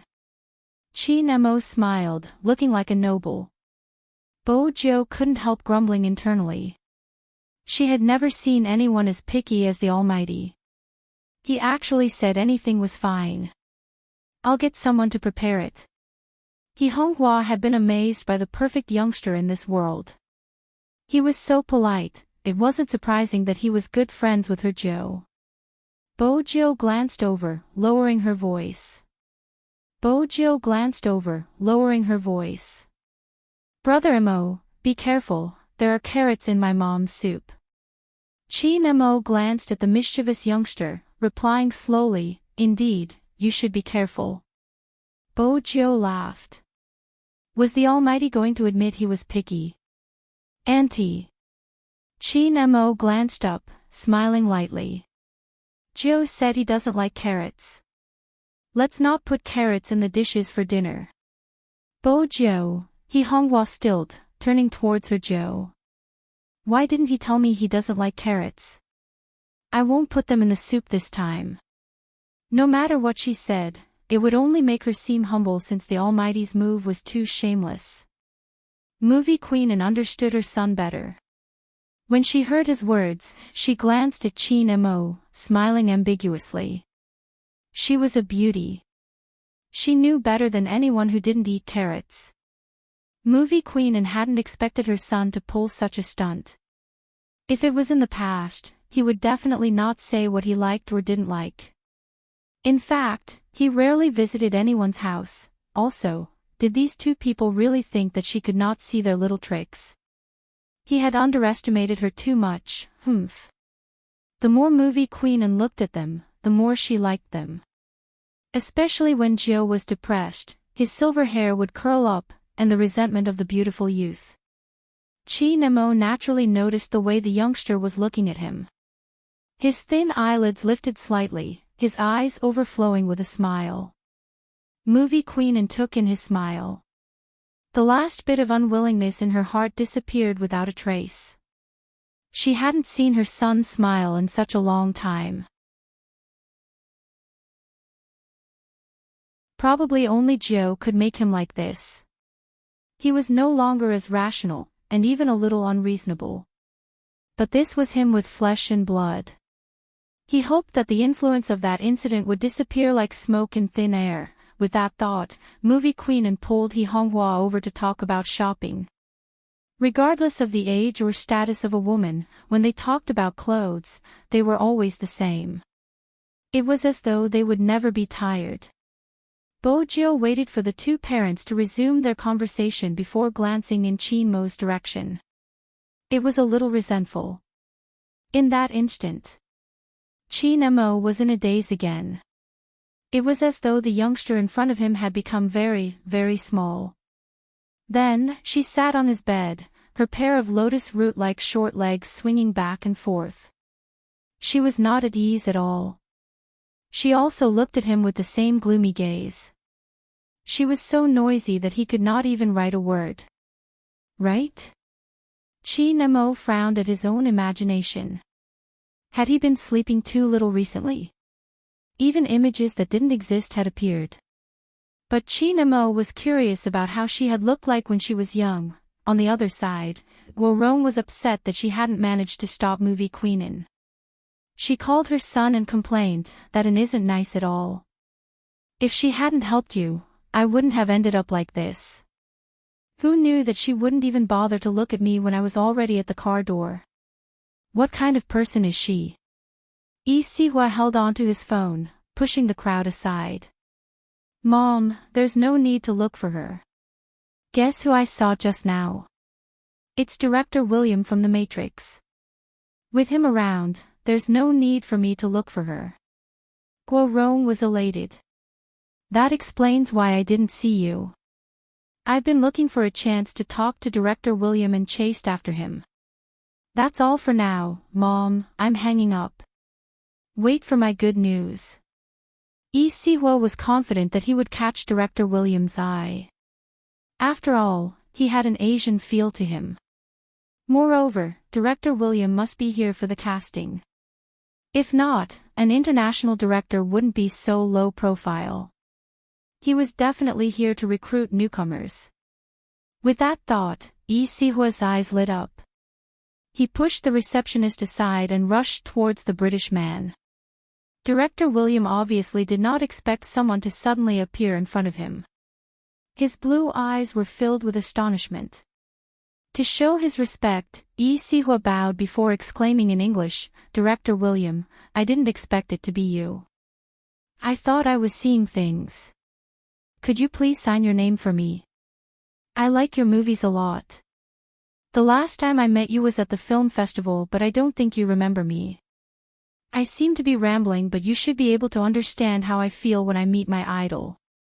I'm Lee Si-hwa, an actor." William smiled. "Oh, of course, I understand." Lee Si-hwa's confidence was boosted by his response. Having been educated overseas for so many years, he knew that Europeans love to recommend themselves. This was a common flaw of the Chinese. As early as last year, he had transferred his nationality overseas and understood their way of thinking. Hence, after Lee Si-hwa expressed his admiration, he didn't hesitate to state his motive. "I heard that you are looking for a mysterious male actor from the East. I would like to recommend myself to you." William came to a sudden realization. He rubbed his chin and looked Lee Si-hwa up and down before shaking his head. "You're not bad looking. If it was in the past, I might have considered it. But now, I'm really sorry, I've already found the actor in my heart. If you were at the banquet, you would have seen the silver-haired youngster playing the piano. Be it in terms of looks or aura, he exudes a mysterious aura unique to the East. The smile on his face is devilish but not arrogant. He gives off a humble yet not to be trifled with. He's just like what you Chinese call a noble, like a jade." William said the last 4 words in Chinese and his pronunciation was a little strange. But that didn't affect the meaning he was trying to convey. The more Lee Si-hwa listened, the tighter his fists clenched. It was that disgusting nouveau riche. What mysterious aura unique to the East? That was just an act. Lee Si-hwa never expected that the role he had fought so hard for would be snatched away by that country bumpkin. No way. He wouldn't allow that to happen. Lee Si-hwa's lips froze. Director William's words were like a slap to his face. He tried his best to force a smile. "Director, you might not know this, but this person isn't an actor and doesn't have any experience in this field. Furthermore, his character," Lee Si-hwa paused to give Director William some room to imagine. From what he knew, when filming overseas, no matter how good an actor's appearance was, as long as they weren't professional or had poor acting skills, they would be rejected. As expected, when William heard this, he paused. Lee Si-hwa laughed in his heart and wanted to add more vinegar. Unexpectedly, when William spoke again, he switched to Chinese. Even though he stuttered a little, his meaning was clear. "Mr. E, are you trying to defame that Asian youngster because you feel indignant about losing to him?" Lee Si-hwa froze and immediately denied it. Of course not. He couldn't let Director William think that way. This was an issue of image. Moreover, Director William was an internationally renowned figure and he had to be magnanimous in front of him. "I'm just stating the facts. I'm afraid that Director William doesn't understand the situation and might use the wrong person. After all, this person doesn't have a good reputation. He was originally an esports player, but in order to become famous, he kept provoking his fans. Not only did he create a topic for himself, he even forcefully dragged another almighty to be his CP. If such a person were to join the production team, he would do anything to become famous. From what Mr. E said, you seem to know a lot about this youngster. William's English was much smoother. Since that's the case, why don't you give me all his information? I'll take a closer look. If it's really as Mr. E said, he isn't suitable to act in our movie. Yi Sihua was stunned again. He really didn't want to tell Director William about the nouveau riche. He hoped that Director William would never be able to find him. William glanced at the person in front of him, arching a brow. Mr. E, are you not willing to let me verify it? Yi Sihua had been in the industry for a long time and wasn't stupid. If he were to reject now, not only would his image be ruined in front of Director William, his words wouldn't be credible at all. He might as well be more generous since there was a lot of negative news about Escapades online. I do know a little about him, Yi Sihua replied. Yi Sihua replied, but I'm not too sure about the details, he is rather famous online.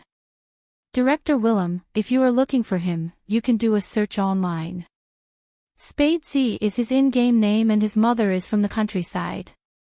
It's probably because of this that he does things differently and wants to be famous. William's gaze deepened. Thank you, I'll do some research first before making a decision. Director William, you don't have to be so polite, Yi Sihua replied sincerely. Even if the role doesn't belong to me, I don't wish for it to be played by any random person. This time, William didn't reply. At this moment, his assistant returned. Yi Sihua knew he had achieved his goal. It was simple, if he couldn't get the role, that country bumpkin wouldn't be able to either. He was just a country bumpkin, what right did he have to steal his limelight time and time again? Yi Sihua sent Director William to the car personally. I'll think about it. This was what Director William said before he left. Yi Sihua waited for the car to drive off before smiling. However, there was still a gush of anger in his chest that could not be released. Who was he to snatch the role from him? Yi Sihua kicked the rubbish bin beside him, his eyes dimming. But it was a blessing in disguise. He had cleverly left Director Williams' contact details. Perhaps after Director Williams saw the comments online, he might change his mind and let him take the role. It wasn't impossible. Yi Sihua smiled once more, picking up his phone to make a call. Help me prepare some dirt. No, this time it isn't someone from the industry, nor that web novel author. I don't think they need it anymore. I managed to win over his fans. That web novel author should be in a bad mood. Don't bother with such a small character, it's an esports player, ID Escapades. Once it's done, we'll go according to the previous arrangement. Alright.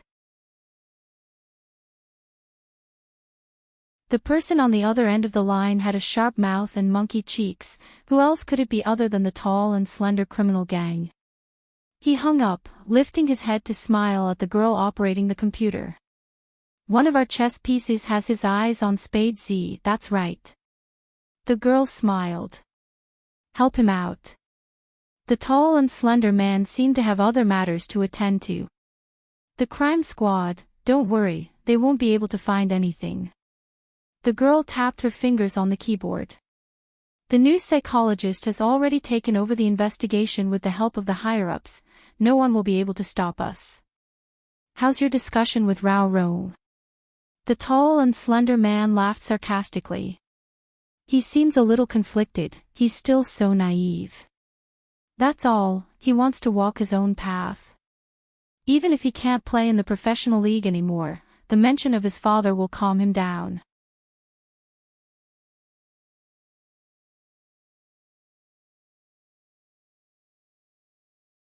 Chapter 934. He Honghua's bright voice came from outside the door. Joe, hurry down, dinner is ready. Bo Jiu adjusted her breathing and smiled. All right, let's go down. He Honghua was still boiling the soup. She went downstairs after receiving a reply. Bo Jiu had always been agile. Even after that, her legs weren't as strong as before, but it didn't affect her standing up. But the moment she stood up, the thing that belonged to someone else spread down her fair legs. She couldn't help but pause. Chinamo saw it as well. The slender figure that had been wearing a shirt bent over, pulling out 2 pieces of tissue from the side and pinching them. After wiping twice, he carried Bojo horizontally. Shower before you go down. This time, Bojo didn't reject him. The shower wouldn't take long. Chinamo rolled up his sleeves and washed her thoroughly before grabbing a towel to wrap her up. His breath drifted over. Are you cold? Bojo shook her head. Water was still dripping from her silver hair. The Almighty's actions weren't gentle at all. He had probably thrown her under the shower and carried her back. In that instant, she was reminded of the scene where the Almighty had thrown Princess into the bathtub. It was basically the same. She still had to apply the medicine. Bojo took the opportunity while the Almighty was buttoning her shirt with one hand to apply the medicine and wrap the bandage. But this indeed proved that the Almighty's hand couldn't touch water. Just now, the Almighty had only had one hand in the water. The shirt and pants from before couldn't be worn anymore. Bojo changed into her home clothes. Her hair was half dried, the fluffy hair making her look younger. Chinamo glanced at her and had another hallucination. He had seen her in this state often in the past, sitting on the bed fluffy and misbehaving after being scooped out of the water. It was a miniature version of her. Chinamo reminded himself once more that a certain someone wasn't a princess and he couldn't raise her like a pet. Even though he wanted to shrink a certain someone and stuff her into his pocket so that he could bring her wherever he went. But that wasn't realistic. They walked down the stairs one after another. In the end, it was still speed.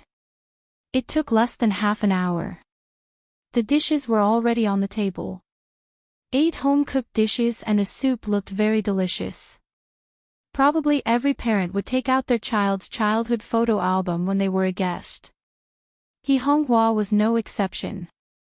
Before the age of 2, Ju needed to hide her gender, so she didn't have many photos.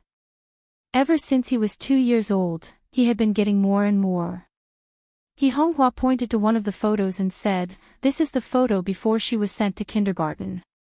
She was crying miserably. Cute. Movie Queen and was undoubtedly fond of children, especially since they were so adorable. She couldn't bear to part with them, forgetting about the dishes on the table. It was Honghua who noticed the 2 people coming down. She smiled and said, "Sit down and eat. Why is your hair still wet?" The question was directed at Bojo and she replied naturally, "I took a shower." Honghua did not suspect anything. Movie Queen and lifted her lids and glanced in their direction. Her focus was on her son. How reckless. Chinamo was very calm, and it was hard to tell anything from his side profile. Bojo had a devilish smile on her face. From this, it was hard to tell who was taking advantage of who. Was her son the one at the bottom? Movie Queen and felt that it was more likely. She shook her head and passed the photo album over. Look at Joe when he was young. Isn't he cute? She was reminding her son that he needed to take the initiative. Chinamo really wanted to see what he looked like when he was young. His fingers swept across the photo, looking at the child in the photo album. Strangely, even though he had thought so much about a certain someone when he was young, he didn't feel much when he saw these photos. Chinamo frowned slightly, his face as elegant as ever. Naturally, the 2 parents began to talk about their childhood stories at the dinner table. Bojo listened as she ate. She wasn't surprised since she knew better than anyone what her puppy had been like when he was young. Basically, he had been a spotless doll, ignoring everyone. People of the same age would often wonder why the child was so much cleaner than them. It's my fault, I always made him wear brightly colored clothes. When he was young, people often treated him like a little girl, Movie Queen said. Bojo could empathize with him. When she had first met the Almighty, she had thought he was a doll. She had never considered him as a girl. Movie Queen and smiled at the youngster. Did Joe encounter anything interesting when he was young? Joe glanced at the Almighty, who was frowning as he ate. She couldn't help laughing. I'm different from the Almighty, no one thought I was a girl when I was young. Hearing this, Chin-mo put down his chopsticks and glanced at her casually, as though he was asking her to be taught a lesson. Joe's smile deepened. When she caught his gaze, she changed the topic. But when I was young, my best friend looked like a girl. When I first saw him, I thought he was a doll. At that time, I didn't have any concept of suits. I only knew that his hair was tied up in a bun, so he should be a girl. He was fair and pretty, but cold. I couldn't help but want to play with him and bathe with him, but he always despised me. There was once when I climbed over the wall and entered his bathroom. That was when I realized he was a boy. That explains why he would always frown whenever I pounced on him. A small ponytail. Movie Queen Anne's eyes lit up. I used to love to tie Mo's hair, but he decided to cut it short on his own, so I couldn't do it. With that, Movie Queen Anne paused. Joe, don't be fooled by Mo's looks now, he was adorable when he was young. I believe you. Joe felt that her puppy was adorable, cold and aloof. Movie Queen Anne chatted happily. It sounds like you have a good relationship with your friend. Are you still in contact? I guess so. Joe took a bite of the food. Movie Queen Anne glanced at her son. That means they are childhood sweethearts. MMH, the youngster didn't deny it, even agreeing readily. When Chin-mo heard the word MMH, he lowered his raised hand. He didn't like the term childhood sweethearts because it implied a part of someone's life that he had never been a part of. Besides, they were still in contact. With that in mind, Chin-mo clenched his fists, his chest tightening. They were still in contact. Who could it be? There were only a few people around her. Unknowingly, the first name that popped into Chin-mo's mind was Hoshino. He didn't like such speculation. But everything that had happened in the past was right in front of him. Including her reaction when she saw Hoshino. He had never seen her look at anyone with such a gaze. There was an undetectable reluctance. What was so good about a person, and how important was he to the other party for her to be reluctant to part with him? Chin-mo's gaze dimmed. When he raised his hand again, his aura was much colder. It was as though a bucket of water had been poured over him. Even his breathing was chilly. Was that why she always wanted to escape? Chin-mo's chest tightened, and even the line of his jaw stiffened. Joe sat beside Chin-mo. When she glanced over, she saw Chin-mo's expression. Was the Almighty in a bad mood again? Why? Was it because of what they had said in the room? That wasn't a suitable time to reply. But even if she could reply, how could she? Once the Almighty found out that she was Z, he would definitely feel that she had lied to him. But she was the one who had been hiding this matter. Even if the day came when everything was revealed, she would still be prepared. What she got in return was his resistance. She was also prepared. She didn't want to see his deep eyes filled with disgust. She would rather reduce the source of his disgust. Joe paused. She picked up a piece of beef and placed it on the Almighty's plate. She remembered that beef was one of the few foods the Almighty liked. When he saw the piece of meat on the plate, the coldness in Chin-mo's eyes dissipated. Honghua broke into a smile.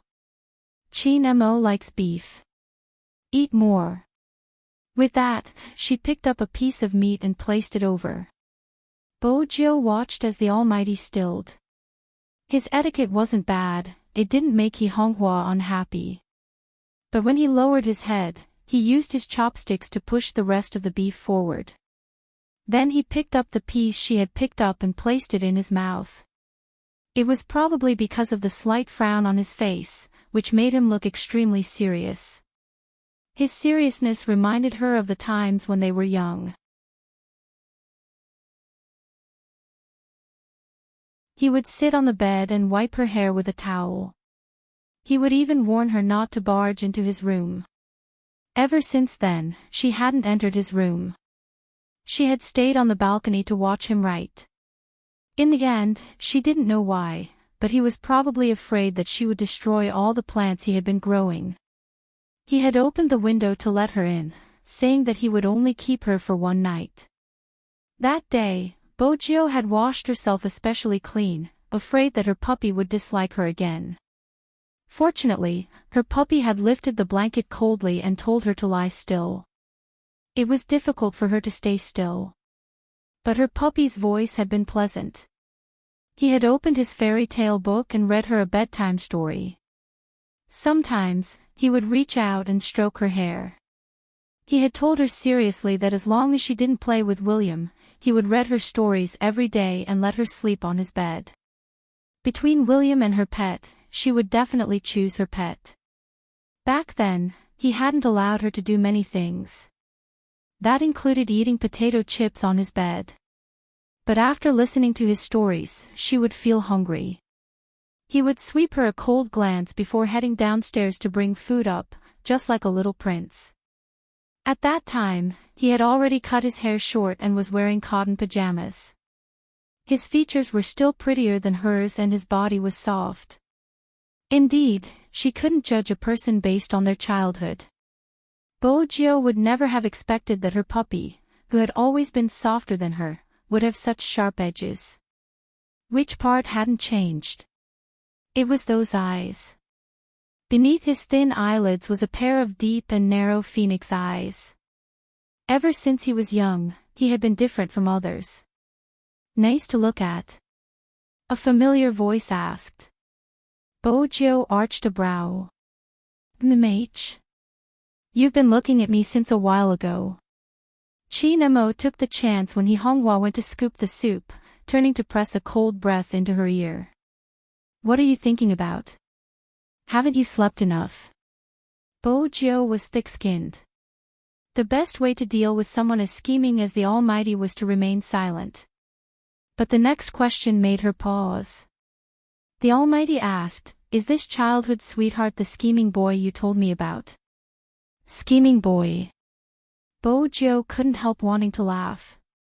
But in order not to let the Almighty know, she nodded seriously. Chi Nemo watched her, his gaze deep. Stay away from him in the future. Bojio laughed so hard her shoulders were shaking.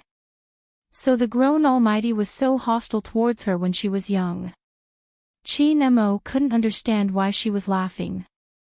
In the end, the dinner ended. He didn't get a clear answer. Chi Mo's aura was much colder than before. But no matter how bad his mood was, Chi Nemo wouldn't show it in front of Honghua. Movie Queenin was the best. Even Qin Xiaodong was impressed. After all, he had never seen Madame become friends with anyone in such a short period of time.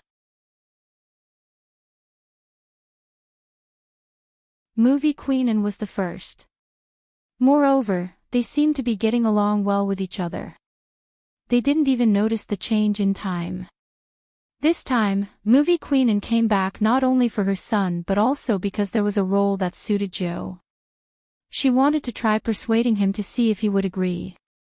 But it was obvious that today wasn't a good time. With her son around, she wouldn't be able to get the role. After dinner, Movie Queenin stood up with a bright smile. It's late, Mo and I will be heading back first. Sister He, let's meet another day. We can watch their competition together. No problem, Honghua agreed readily. When they left, everyone was sending Movie Queenin off. I have something to discuss with Joe in private. You can head back first. He led Bojio to a fork in the road. There would always be a fork in the villa district. For places with good greenery like this, there would be a street lamp installed in the area with lush leaves. The afterglow of the lamp shone on Chin Mo's face, a mesmerizing handsomeness. Bo Jiu couldn't help calling him a demon.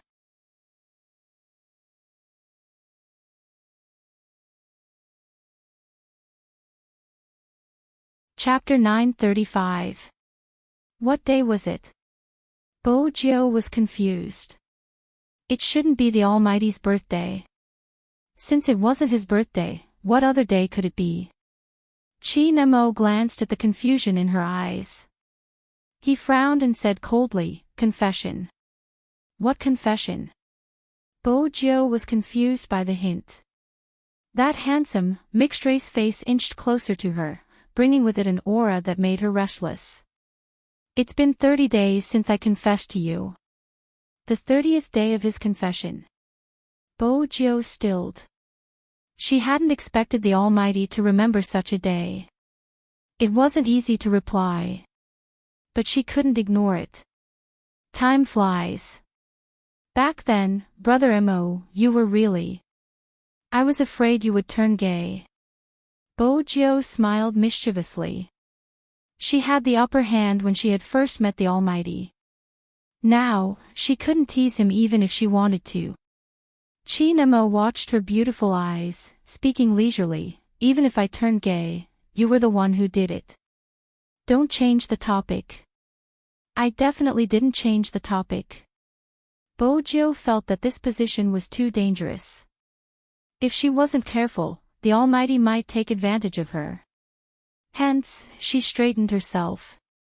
This time, the Almighty wouldn't do anything to her. There were still parents peeking over from time to time. The Almighty wasn't someone who didn't know his limits. Chin Mo was indeed someone who knew his limits. But, he swept a glance at the fox-like youngster, his tone calm. "When are you going to give me a status? Do you want to sleep for free?" Bo Jiu choked on his words. Give her a status. Sleep for free. I thought you would remember or at least give me something. I didn't expect. Suddenly, the voice beside her seemed to have sunk. Even the person standing there seemed to be in indescribable loneliness. For some reason, Bo Jiu recalled movie Queen Anne's words. Ever since they were young, the Almighty rarely received gifts. He wouldn't even look at the gifts at his birthday banquets. She had assumed that someone like the Almighty would be likable. For example, she liked him. Back then, she had even given him a gift. But in reality, after they had separated, she wasn't sure how he had grown up. Movie Queen Anne said that he had a cold personality. Even if it was his birthday, he wasn't interested in the gifts from his elders. It was probably because the Almighty was too smart that he was able to see the pros and cons of the upper class clearly. In other words, he knew very well that the gifts given to him had all sorts of motives. 30 days. She didn't say anything. Thinking about it this way, she was indeed quite a scumbag. A domineering CEO could not treat his pet like this. At the very least, he couldn't be so useless. Bo Jiu replied guiltily, "Actually, I've prepared for it, I just didn't remember the date." Oh. Chin Mo stuffed a hand into his pocket and raised his head. His deep gaze made Bo Jiu's eyes wander unconsciously. Chin Mo arched a brow. "What did you prepare?" Bo Jiu knew the Almighty could tell she was lying and was about to confess. At this moment, Chin Mo spoke again, "Give it to me tomorrow." Was he giving her time to prepare? Bo Jiu understood the Almighty's intentions and nodded. All right. She couldn't really become a piece of trash. I'm really curious what you are going to give me. Chin Mo spoke slowly. I don't think you are going to just buy something to deal with me. Bo Jiu. The Almighty's words completely blocked her way to buy something. Was it really unintentional? Chin Mo watched the youngster's depressed expression and his mood improved slightly. In the end, he couldn't help it. He turned around and reached out to pinch her face. You seem to be in a difficult position. Bojo feigned ignorance. It's not difficult. Chin Mo laughed. Is that so? See you tomorrow. All right, Bojo replied, reaching out to touch her face that had been pinched. Coaxing the Almighty was a battle of wits and courage. She also had to know how to step down. Chin Mo walked forward, occasionally turning back to glance at the dignified person behind him. The corners of his lips lifted silently. Chen Xiaodong, who had been watching from the side, was in a dilemma. After all, there was a distance between them. It wasn't possible for him to hear the conversation between young master and young master Qin. But in front of the two madams, he would have to restrain himself. Most importantly, he couldn't let the goddess notice anything. Chen Xiaodong glanced in Movie Queen Anne's direction guiltily. Movie Queen Anne's expression didn't change. She probably didn't think of young master and young master Qin in that direction. Chen Xiaodong didn't know that his conjecture was completely wrong. Movie Queen Anne watched as the two of them walked over from afar. These two kids are really something. They even have to whisper things. Isn't that so? He Honghua had been suspicious at first, but after hearing Movie Queen Anne's words, she felt relieved. Their relationship was probably too good. But she had to find some time to talk to Joe. She didn't have to worry too much when she was interacting with an upright kid like Chin Mo. She still had to maintain a distance with other boys. Even though she was dressed as a boy, her Joe was still a girl in her heart. He Honghua was still waiting. She was waiting for everything to settle down. When the time was right, she would let her Joe dress as a girl again. That day should be arriving soon. He Honghua thought about it. She had to work harder and take back everything that she had lost in the past. But Joe's identity was special. She had to think about how to dress as a girl again. Everyone had different thoughts. Bojo's mind was filled with thoughts about what to give the Almighty. Even after Movie Queen Anne and Chin Mo's car disappeared into the night, Bojo still hadn't come up with a good idea. What should she give? Bojo was still thinking about this question when she lay on the bed. In the extended Lincoln, once there wasn't anyone else, Movie Queen Anne became more direct. You were jealous when we talked about Joe's childhood sweetheart, weren't you? No. Chin Mo held onto the mineral water bottle, tilting his head to take a sip. From the side of his face, there weren't any signs of jealousy. But there was one thing. Why don't I remember tying my hair when I was young? Movie Queen Anne shifted her gaze subconsciously. She looked out of the car window, her voice muffled. You were still young then. You couldn't remember. Is that so? Chin Mo didn't dwell on this question.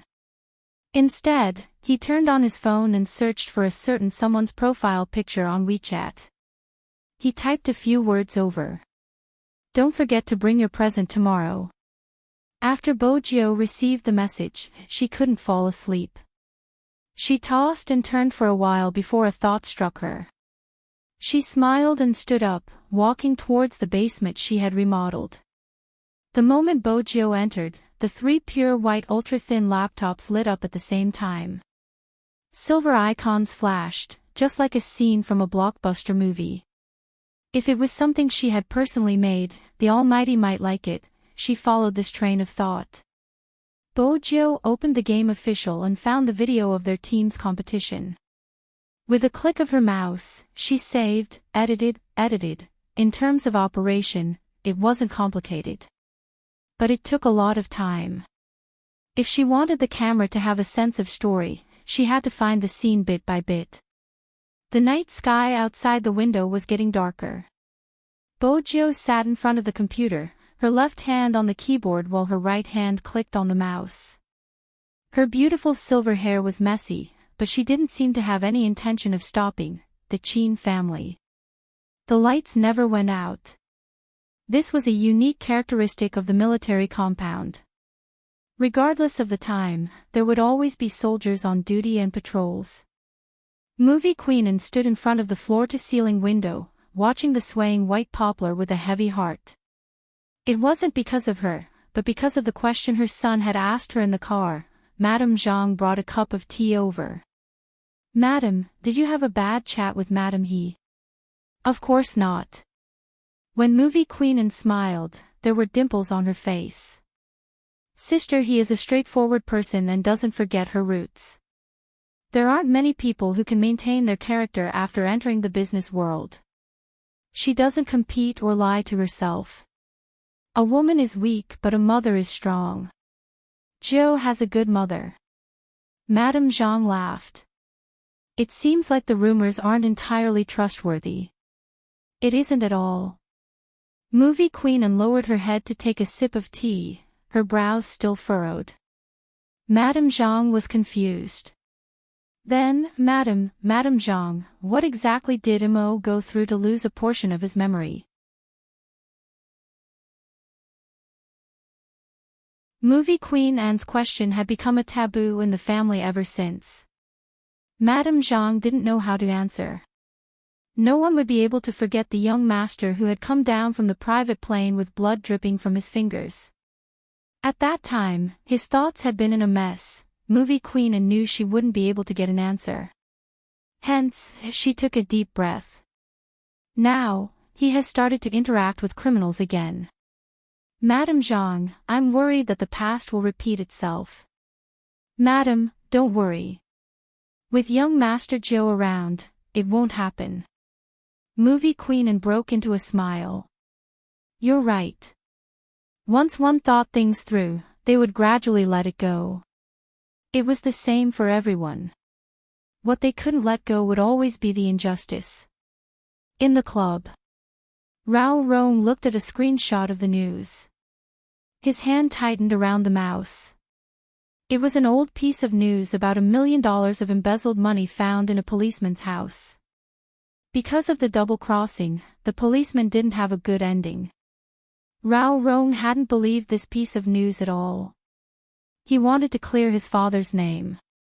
When he was young, he had tried many methods. Time and time again, he had hit a wall. He had been expelled from the club and in the end, he had lost all hope. Rollercoasters wanted to know who had killed his father. Why had the $1 million appeared in his house? He could only rely on that person. That was reality. He had no choice but to lower his head. "Captain." Lin Chintao rubbed his eyes, switching on the lights. His hair was a mess. "Are you still thinking about the competition?" Rollercoasters closed the page and stood up, replying faintly, "MMH." Lin Chintao grabbed his short hair. "It's the team that can't keep up with you. Actually, I have thought that it would be better if Captain went to another team." "It's not that." Rollercoasters walked over, glancing at the red mark on his face. "Go to sleep." "Oh." Lin Chintao agreed, but he didn't stop. Ever since Qin Mo got together with Little Spade, his playing style has changed. He's sharp and shameless, getting addicted to the jungle. It's hard to defend against him. Rollercoasters paused. In the beginning, that was his play style, but it changed. His hand injury was one reason, but as the captain of Supreme Alliance, his first reaction was to look at the big picture, which made him lose his sharpness. Until Spade Z appeared. The Supreme Alliance today is very strong. It was a pity that he could no longer compete with his opponent in a fair and square manner. Rollercoasters didn't tell Lin Chintao that. The night continued to fall. The best international hotel in Jiang City was frequented by successful people from all over the world.